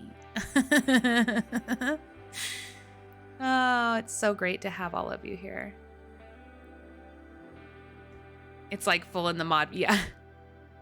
Okay, there. He's getting them banned. Okay, let's go over these last couple of marital agreements with mods. Wouldn't that be so funny if it was in somebody's prenup or something? Prenup agreement. Can you all wait 20 minutes for me to get how you tell all the news? What? How we tell what news? Yeah, Jim's gonna take a break. He's gonna stream from his car tomorrow. I was like, that sounds safe. But he's got it all figured out. Alice is helping him figure it out, so Alice is on top of it. He's great with electronics. I shouldn't talk shit. He's great. And he loves streaming. And I mean, who are we fucking kidding? We all love to sit and watch his stream, so I'm happy. Although I won't be able to go because I'll be in classes all Wednesday morning. But what are we gonna do? We're gonna be lost. Are your privacy settings on? Oh, get me green carded. I'm moving abroad to mod. You have some news to share, but you're on your way home. So can you give you 20? Yes, I'm going to finish up talking about the cPTSD things. I will be rating out probably in about a half an hour because there's a really cool interview going on in Admiral's channel that I want to see. I'm going to miss the car stream because I'll be in my last. I have 2 classes that go right in a row, and one of them, it's the last week of it. But I'll watch the VOD later. I'll be there in spirit. And then when I turn it on, even silently, when I'm trying to go to these classes, they'll be talking to me and I'm watching the stream. Last week, I think I did that right between my classes, and he had said something kind of shitty. In the middle of this touching conversation, he said something funny, and I was messaging him nice. Right in the middle of it, and he was like, I was good for the rest of it. It was because you showed up. Yeah, Admiral starts you're on Eastern time, so yeah, 10 your time. So I'll be rating it in about a half an hour, I think. Give him a little time to warm up. You want to see him work? I don't think the soundboard is going to be there, but Woody will be in the background. I don't know. He has all these different people lined up to talk to the whole time. I'm going to miss the shit out of him. Where's my entertainment? I need somebody to sit and talk some shit with at the end of the day. He was... Oh, did I? He was talking some shit, and I felt it in my soul. Weirdest, bestest friendship ever. Okay. He was talking to me yesterday about how that he wishes that it pisses him off that I don't show people how hateful I am. And then he wishes I would be more hateful. And I'm like, I am a fucking ray of sunshine. How dare you? So funny. You decided to quit Adderall and decided to quit ADHD treatment because you're tired of feeling like a guinea pig when you don't hear your focus is once keeping you behind. Leave this VOD on if it's okay. I'll catch some things from earlier after. Yeah. There was only one VOD that I removed, and it was that 8-hour one from the tornado night. And it was somebody requested that I remove it because of their interaction in it. And I was like, okay, it's totally fine. But I put in my mental health questions channel a link to this page, and there's lots of resources on his page. So 10 is cultivate safe relationships and seek support. That's where we left off. So this would be like family relationships, friendships, romantic relationships, professionals. So like your mental health professionals or like professional friends. There's just different layers of your story that you can share. But having all of these relationships to support you can help us to feel safer. Ray of sunshine, hopes, and positivity. Yeah, apparently I need to let y'all know exactly how hateful I am. Mostly I just make shitty jokes is what I do, which I do that on stream. But sometimes like when things irritate me, I will be like, this really pissed me off. He's like, why didn't you say it though? And I'm like, because I'm the nice one.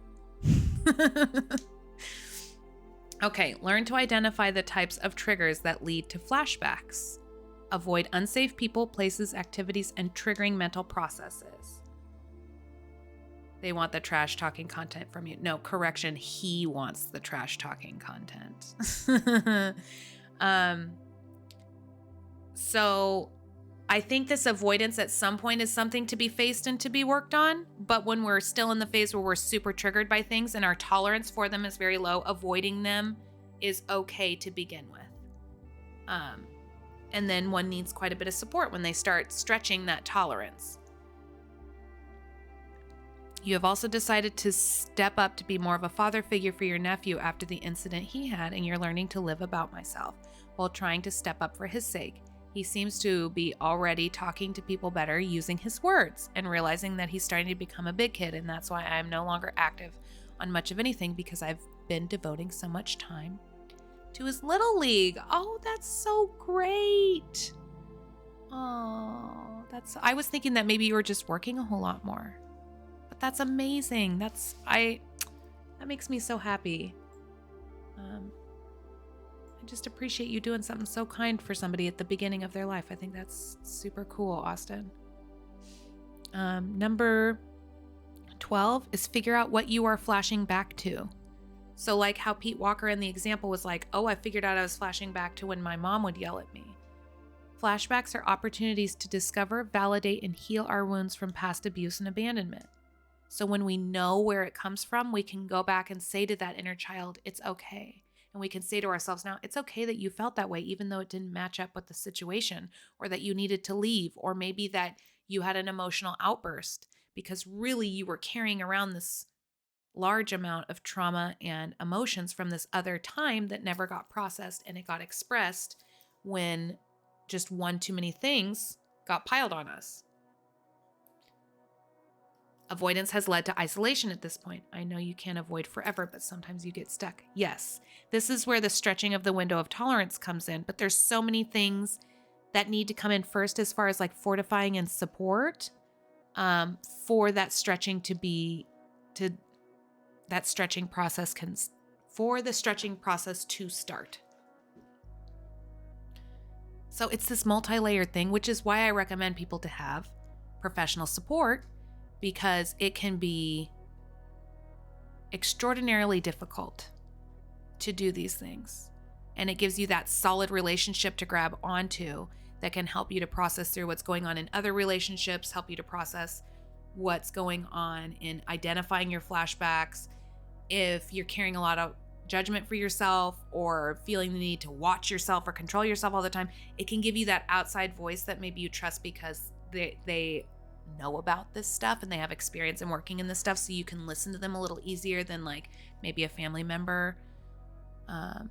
So yeah, there's a lot to it. I completely agree with what you're saying, Schizo, so much.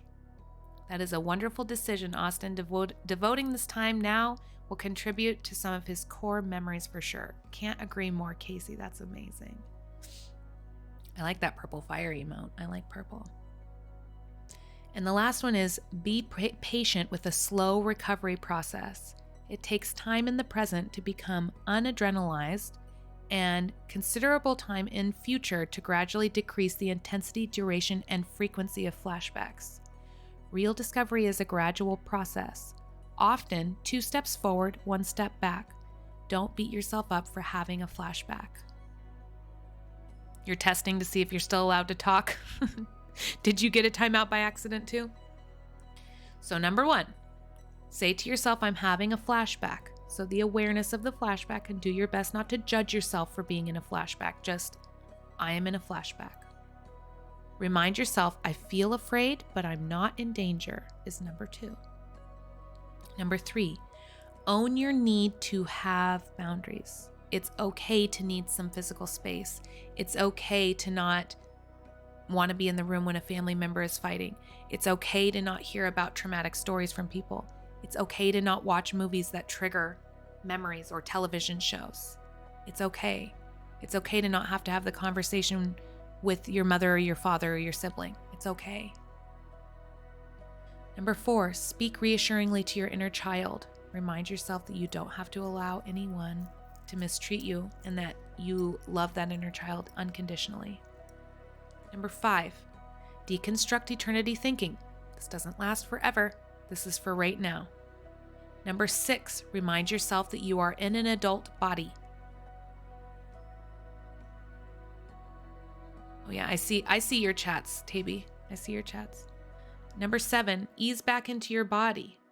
Because we're stuck in our heads when we're in these emotional flashbacks, right? Sometimes we'll feel them in our bodies, but then the racing thoughts come in. You want to be careful with this one though, if you can get really triggered. This one's one to be cautious with and to do slowly. So number 1 is remind yourself you're having a flashback. Number 2 is to remind yourself that you're safe and that you're not in danger. Number 3 is to own your need to have boundaries. Number 4 is to speak reassuringly to your inner child. Number 5 is to deconstruct eternity thinking. Number 6 is to remind yourself that you're in an adult body. Number 7 is to ease back into your body. So by asking yourself to gently relax, by noticing your breath, you don't even have to make it bigger or smaller, just noticing how it expands and contracts in your body. Slowing yourself down, finding a safe space to sit, and allow yourself to feel the sensations of the fear and the flashback without reacting to it. Just if you're sitting in your soothing space and you slowed everything down, your only responsibility right now is to feel this because it allows it to process. Number 8 is to resist the inner critic's catastrophizing, which is where the thoughts become bigger and bigger and bigger. Number 9 is to allow yourself to grieve. So when you realize and you remember what they're from, allowing yourself to be sad about it, allowing yourself to grieve what was lost. Number 10 is to cultivate safe relationships and seek support, asking for help. Number 11, learn to identify the types of triggers that led to the flashbacks. So if you remember what led to the flashbacks, creating understanding around that for yourself is great. Number 11, figure out what you're flashbacking or flashing back to. And then number 13 is be patient with a slow recovery process. So I'm hoping that resonates with some of you. You had an uncle that tried his best to be at every game while my dad was working as much as he had growing up. So I am repeating that. What that man has done for me. Someone with your sons who played sports, you're very aware of how important that time is to those kids. The looks on their faces when they scan the crowd for their family members and they see them. Said had props to Manny while he was talking about stepping it up and didn't see it go through. Yeah, I don't know that I saw. Oh, I do see it. Props and respect to you, Austin. Is that what it was? Can anyone describe how the feeling is actually different from a flashback to simply having a memory? So a flashback is triggered by something, right? A memory is not necessarily triggered. Usually a memory is voluntary, or not usually. Memories can be voluntary. A flashback mostly just like smacks you across the face when you're not necessarily expecting it. It can be if you are struggling inside. It can be when you've taken in a lot of pressure, if you're under a lot of stress. I mean someone's experience. So like when I am experiencing a memory, it may make me tearful or it may make me happy. And I'm remembering it like it's a movie in my head. And I'm in the scenario. Even, I mean, not to be too over the top here, but even when I sit and I remember the moment my dad died. Sorry. Even when I sit here and I remember the moment my dad died, it doesn't wash me over in the same feeling and panic as when it was actually happening. It makes me sad and I miss him and I grieve not knowing what that felt like to have a person, you know, pass on right in my hands. So I have feelings when I bring back the memory, and that's probably one of my most triggering memories. But when I have an emotional flashback to it, it's that pure panic and helplessness.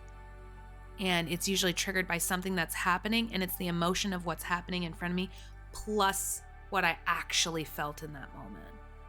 That's the difference for me. Yours is reliving with all senses, sight, smells, sound, smells.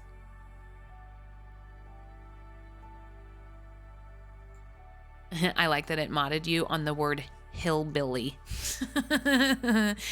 Welcome, first time chatter.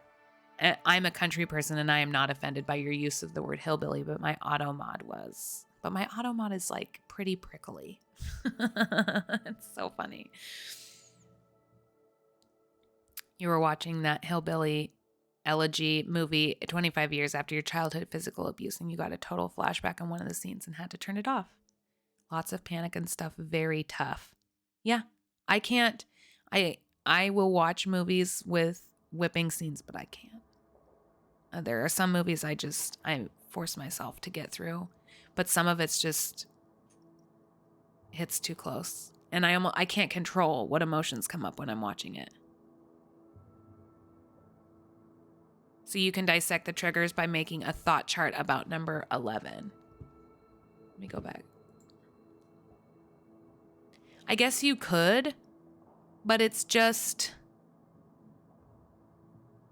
learn to identify the types of triggers that lead to flashbacks. Yes, you just kind of learn what triggers you. And so maybe if you're not at a point to tolerate that all the way. So let's say, okay, one of my triggers going to Costco on a fucking Sunday and having a million people around because I'm hypervigilant and I watch everything that's going on around me. I have a different level of hypervigilance than other people do because my history and my filter is different from other people's, but it's just a lot of energy, a lot of people, and a lot going on, and a lot to take in. So that can trigger me sometimes. There's some days that I can't handle doing that. Some days I can handle doing that. So I have to identify if I'm able to do that. But for a while, I would just avoid situations like that because it wasn't within my window of tolerance to do. Hey, Urban Mechanic, thank you so much for the sub. That's so awesome. I really appreciate the support. I hope everything's going great for you. We're going to be raiding over to the interview with Admiral soon. We're kind of finishing up our conversation here. Oh, it's so great to see you. Thank you so much. I hope everything's going well and you've been getting to stream with all of your cool lights and your stuff. You've been having a lot of flashbacks emotionally about your ex. It has been driving you crazy. About your ex. Are you still married? Are you talking about someone before that? Or maybe that's too personal and I shouldn't have asked that on stream. I'm sorry, I didn't think about that. Schizo movies are weird for you. You've had Disney movies make you upset for no reason. Or there is a reason and you don't know what it is. Yeah, that's what I was thinking. I was thinking I was going to give it like 15 minutes or something to let them kind of get warmed up and get going. Bill's rating him now. Yeah. I remember when I went on, it took a little while to kind of get it going. I want to watch it. I'm so excited. Okay. I was thinking that you were married, but you're engaged as a fiance. Okay. Got the stories mixed up in my head. You shop late at night, which is in some ways you like better because less people, but in some ways the quietness in the store makes me feel more targeted when people look at you. Yeah. That's why I like being a coach. I go shopping midweek. The only one there are the super old people, and I just outrun them to the Costco chicken. And if it's the last one, I just rip it out of their old little cripply hands. I'm just kidding. I would never do that. I might do that. If I'm hangry, I would never do that. Run over Ethel and fight her for the last chicken at Costco. Woman arrested. You see in the news. And it's just a mugshot with me like this with chicken all around my mouth.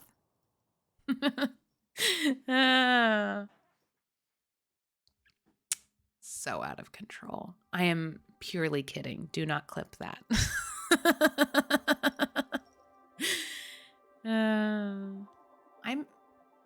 I'm out of control when I'm hangry. Like when I'm being a total asshole to my husband, he's like, "Do you need a snack?" And I'm like, "Don't ask me that again." Yes.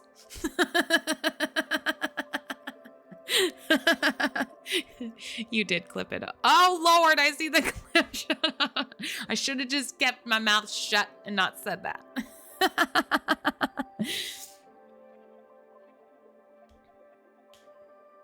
Yeah.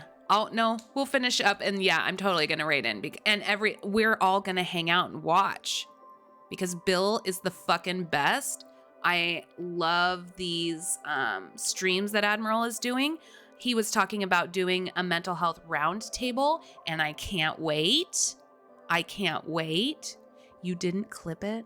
I wonder who took a clip. Oh, I always get nervous when it's a clip, but then sometimes I see them and it's really funny. It's going to be a bomb night. You're the same way when you're hangry. I don't get hangry quite as often now that I like eat the way that I do because my blood sugar stays really even. But like once I get there, usually it's like, you know, the French fries time of the month. And so you better just get out of my way and leave me alone. And do not ask me how I am doing on my diet when I pile the plate with 15 pounds of food. And don't ask me if I'm going to eat all of that because I will figure it out as I'm going. Come to me for mental health help. I'm dying. Yeah, I'm human too, everyone. So, okay. Oh, totally great. Thank you for hanging out for so long. It's been nice hanging out with you today. Sometimes you get over hungry. I had to say it like that. Nothing sounds good and you waited too long. Oh, and it's like, what do you want? I don't know, but I'm hungry. Usually at that point, it's just pizza. And the next day, me is very angry at pizza me. That's called junk plate. In some places, just piling the food on the plate and it's legit. Oh, junk plate. Yum. I think I need to adopt that. Crying in the pantry. I have never done that. My favorite is driving down the road and like, where do you want to go? I don't know. I'm so hungry. Well, let's just go home. No! Well, what do you want? I don't know what. Marriage. This is why I cannot be with women. Because I can barely handle my own bullshit. I love how all the women in here are like,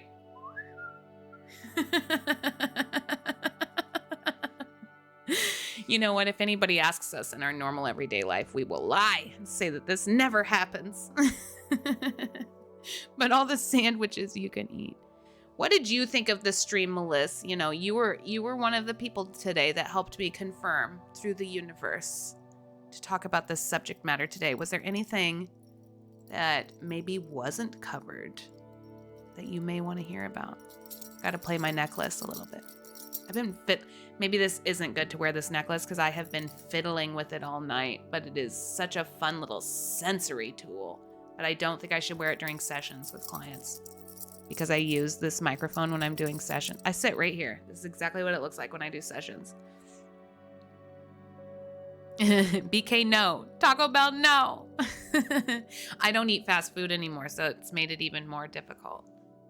I haven't eaten fast food since like 2017, but I will eat pizza. That's my one naughty food that I will eat. You appreciate this topic. Well, thank you so much for coming to hang out. It's really nice of you. I've really appreciated the support tonight and the continued support. I'm excited to grow the channel. I'm excited to start the donation thing for, getting people into sessions and seeing what we can do with that. I'm going to put the Discord up one more time. So just to put it out there, if people are needing help and support, I am not a therapist, so I cannot charge insurance, but I am a certified trauma recovery coach, and I specialize in developmental trauma. I work with a lot of people with cPTSD. I work with first responders and people in the military. I work a lot with both men and women. So some coaches cannot handle working with men. My female coach friends, because there's a lot of triggers around that, but that is not the case for me. I want to do like call-in appointment-ish conversation things. I think Austin's going to hang out with me on Friday, I think. We still need to make sure because he says he's doing a lot of Little League stuff. But I do sessions with clients. I do a free discovery call so that we can make sure that we match well before you're paying any money or signing any contracts. And I can give you information on pricing through private message, even if you want to know before we do a discovery call. But I work on all of these issues with people through the coaching modality, and I am available for booking online sessions. I don't think anyone here is local, but I do in-person equine assisted sessions as well for people who have done some online sessions, and I kind of know where they're at. But a lot of my work is very shame-based. It's getting you back into your body. It's helping you to discover like maybe why your relational patterns are the way they are. I work a lot on connection and relationships and like understanding yourself and really learning what self-love is instead of just using it as this like catchphrase, right? It's something more people need to learn about because often they don't realize what many of the symptoms are, what they came for, and that they have generalized anxiety disorder. Agreed. Hello, Amber Wolf. I recognize your name, but it's saying you are a first-time chat. Are you from Jim's channel? I'm recognizing your name and even the way that it's written. Thank you for coming. Welcome. Okay, I thought I recognized your name.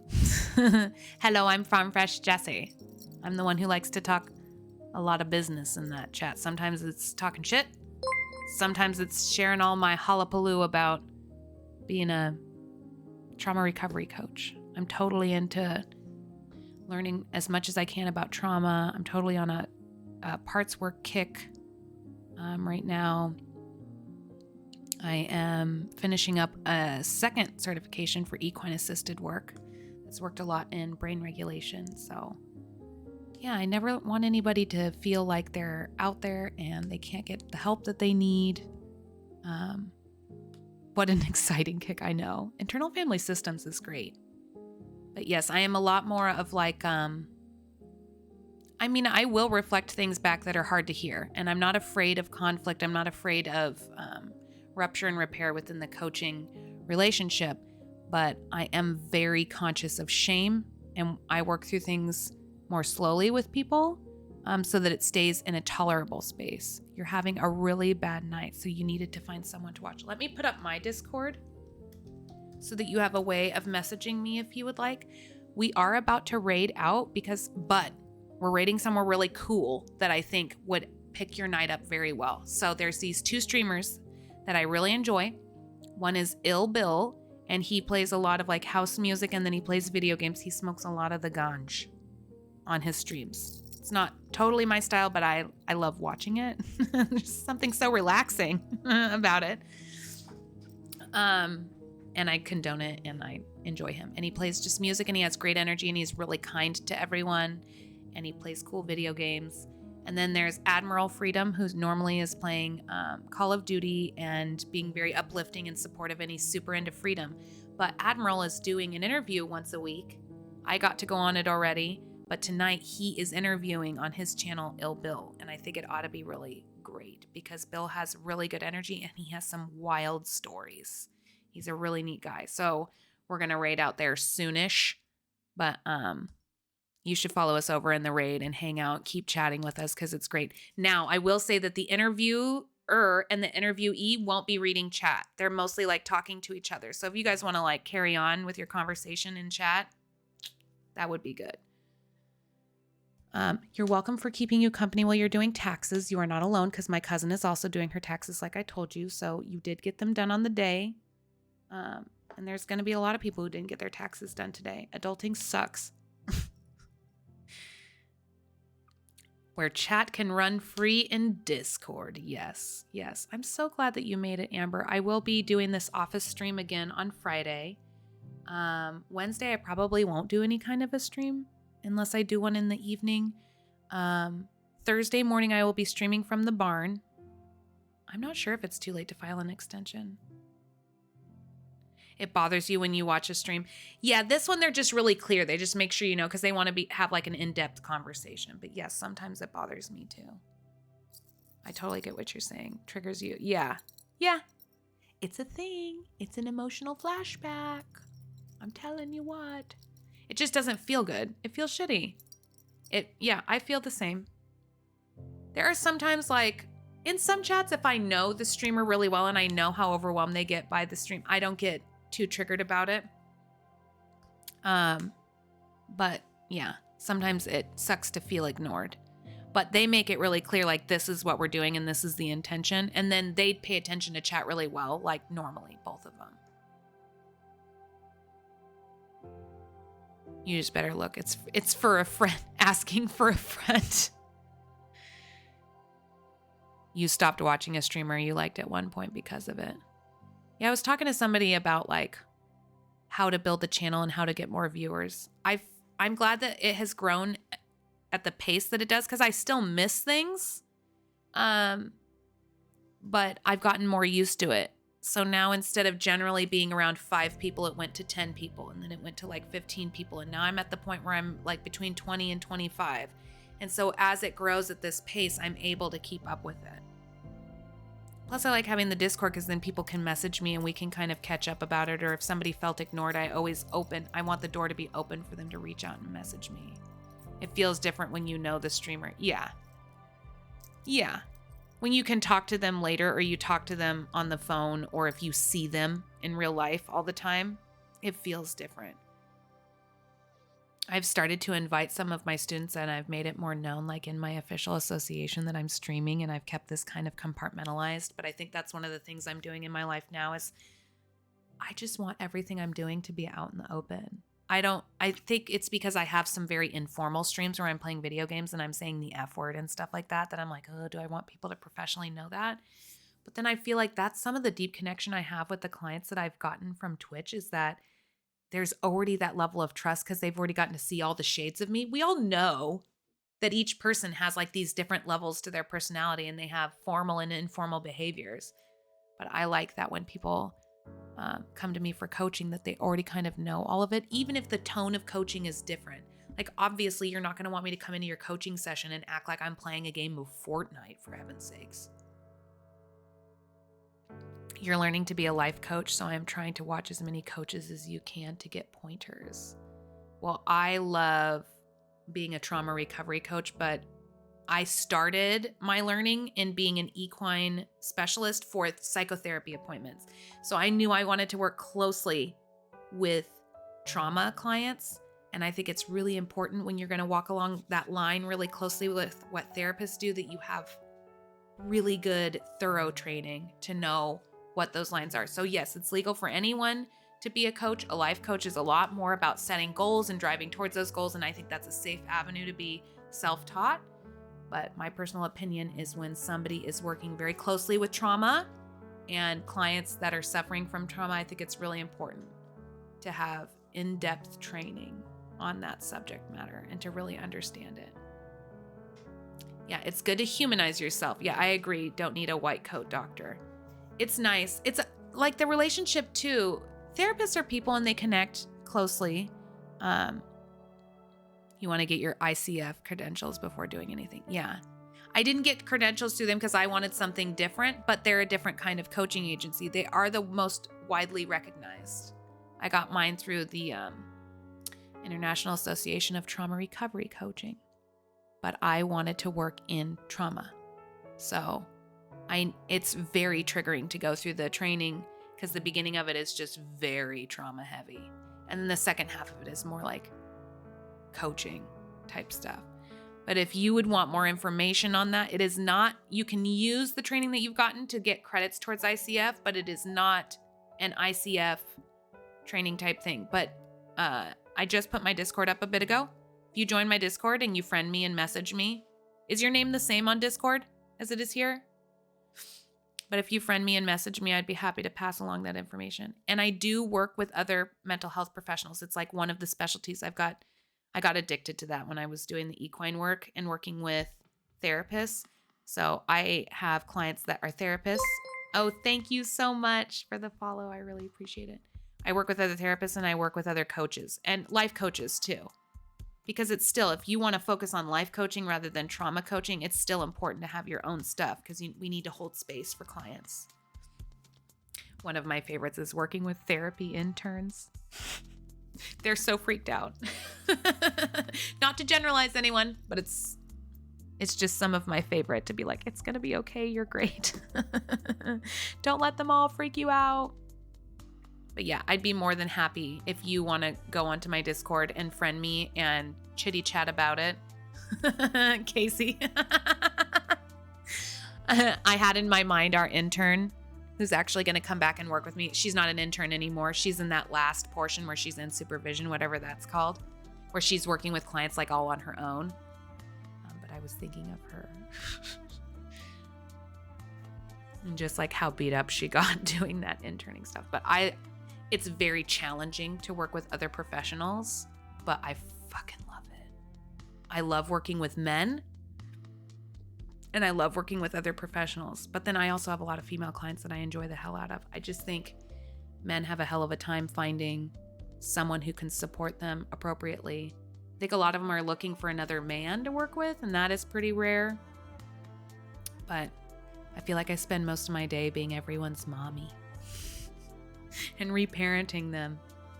But I accept. It's a great job, and I have great clients.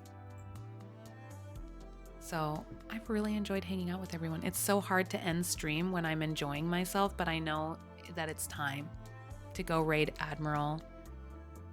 Let me pull up. Oh, are you talking about our Friday night streams? It's so funny because there's parts of our story that is so similar. He's feels like the big brother I never got to have. It's really fun. I am enjoying this friendship very much.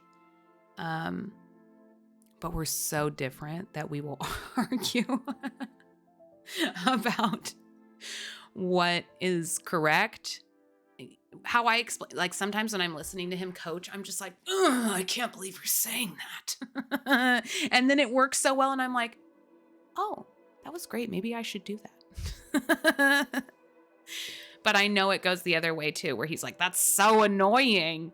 Oh, that worked. Maybe I should do that. So I think it's great to have that difference and to learn from it. And the basis of it, I respect the shit out of what he does. He does a great job. But sometimes I'm like, no, you're not thinking about the shame. It's making me cringe. It's yeah, even when the tension is ticked up a bit. I think it's funny how his chat goes fucking psychotic whenever he gets mad. Okay. You can see the looks when the other is talking. Sometimes I'm so impressed though. Well, most of the time I'm actually very impressed, but I'm sure you can see sometimes when I'm like,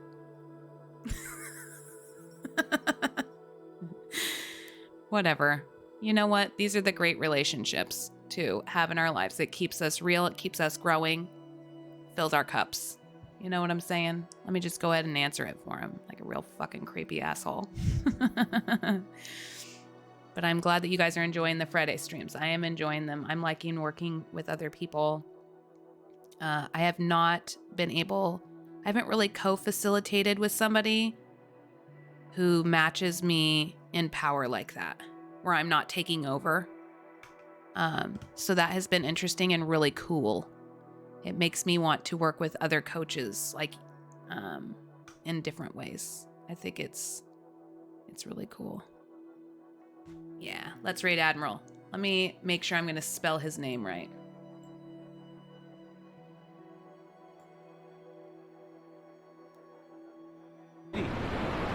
Ooh. Sorry. Yay.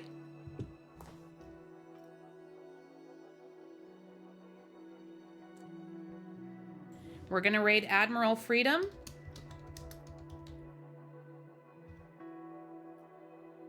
Oops, I typed the wrong thing.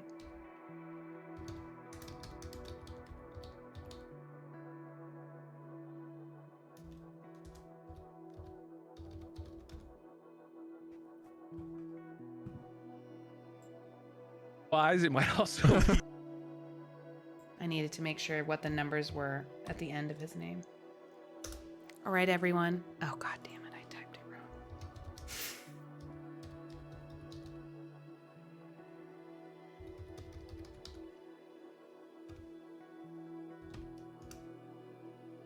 Okay. We're raiding. Thank you so much for the wonderful night. You guys are all great. I hope to hear from you soon. If you guys have any questions, reach out to me on Discord and friend me there and send me a message. Let's go have fun. Watching Bill and Admiral talking about all the things. Love y'all.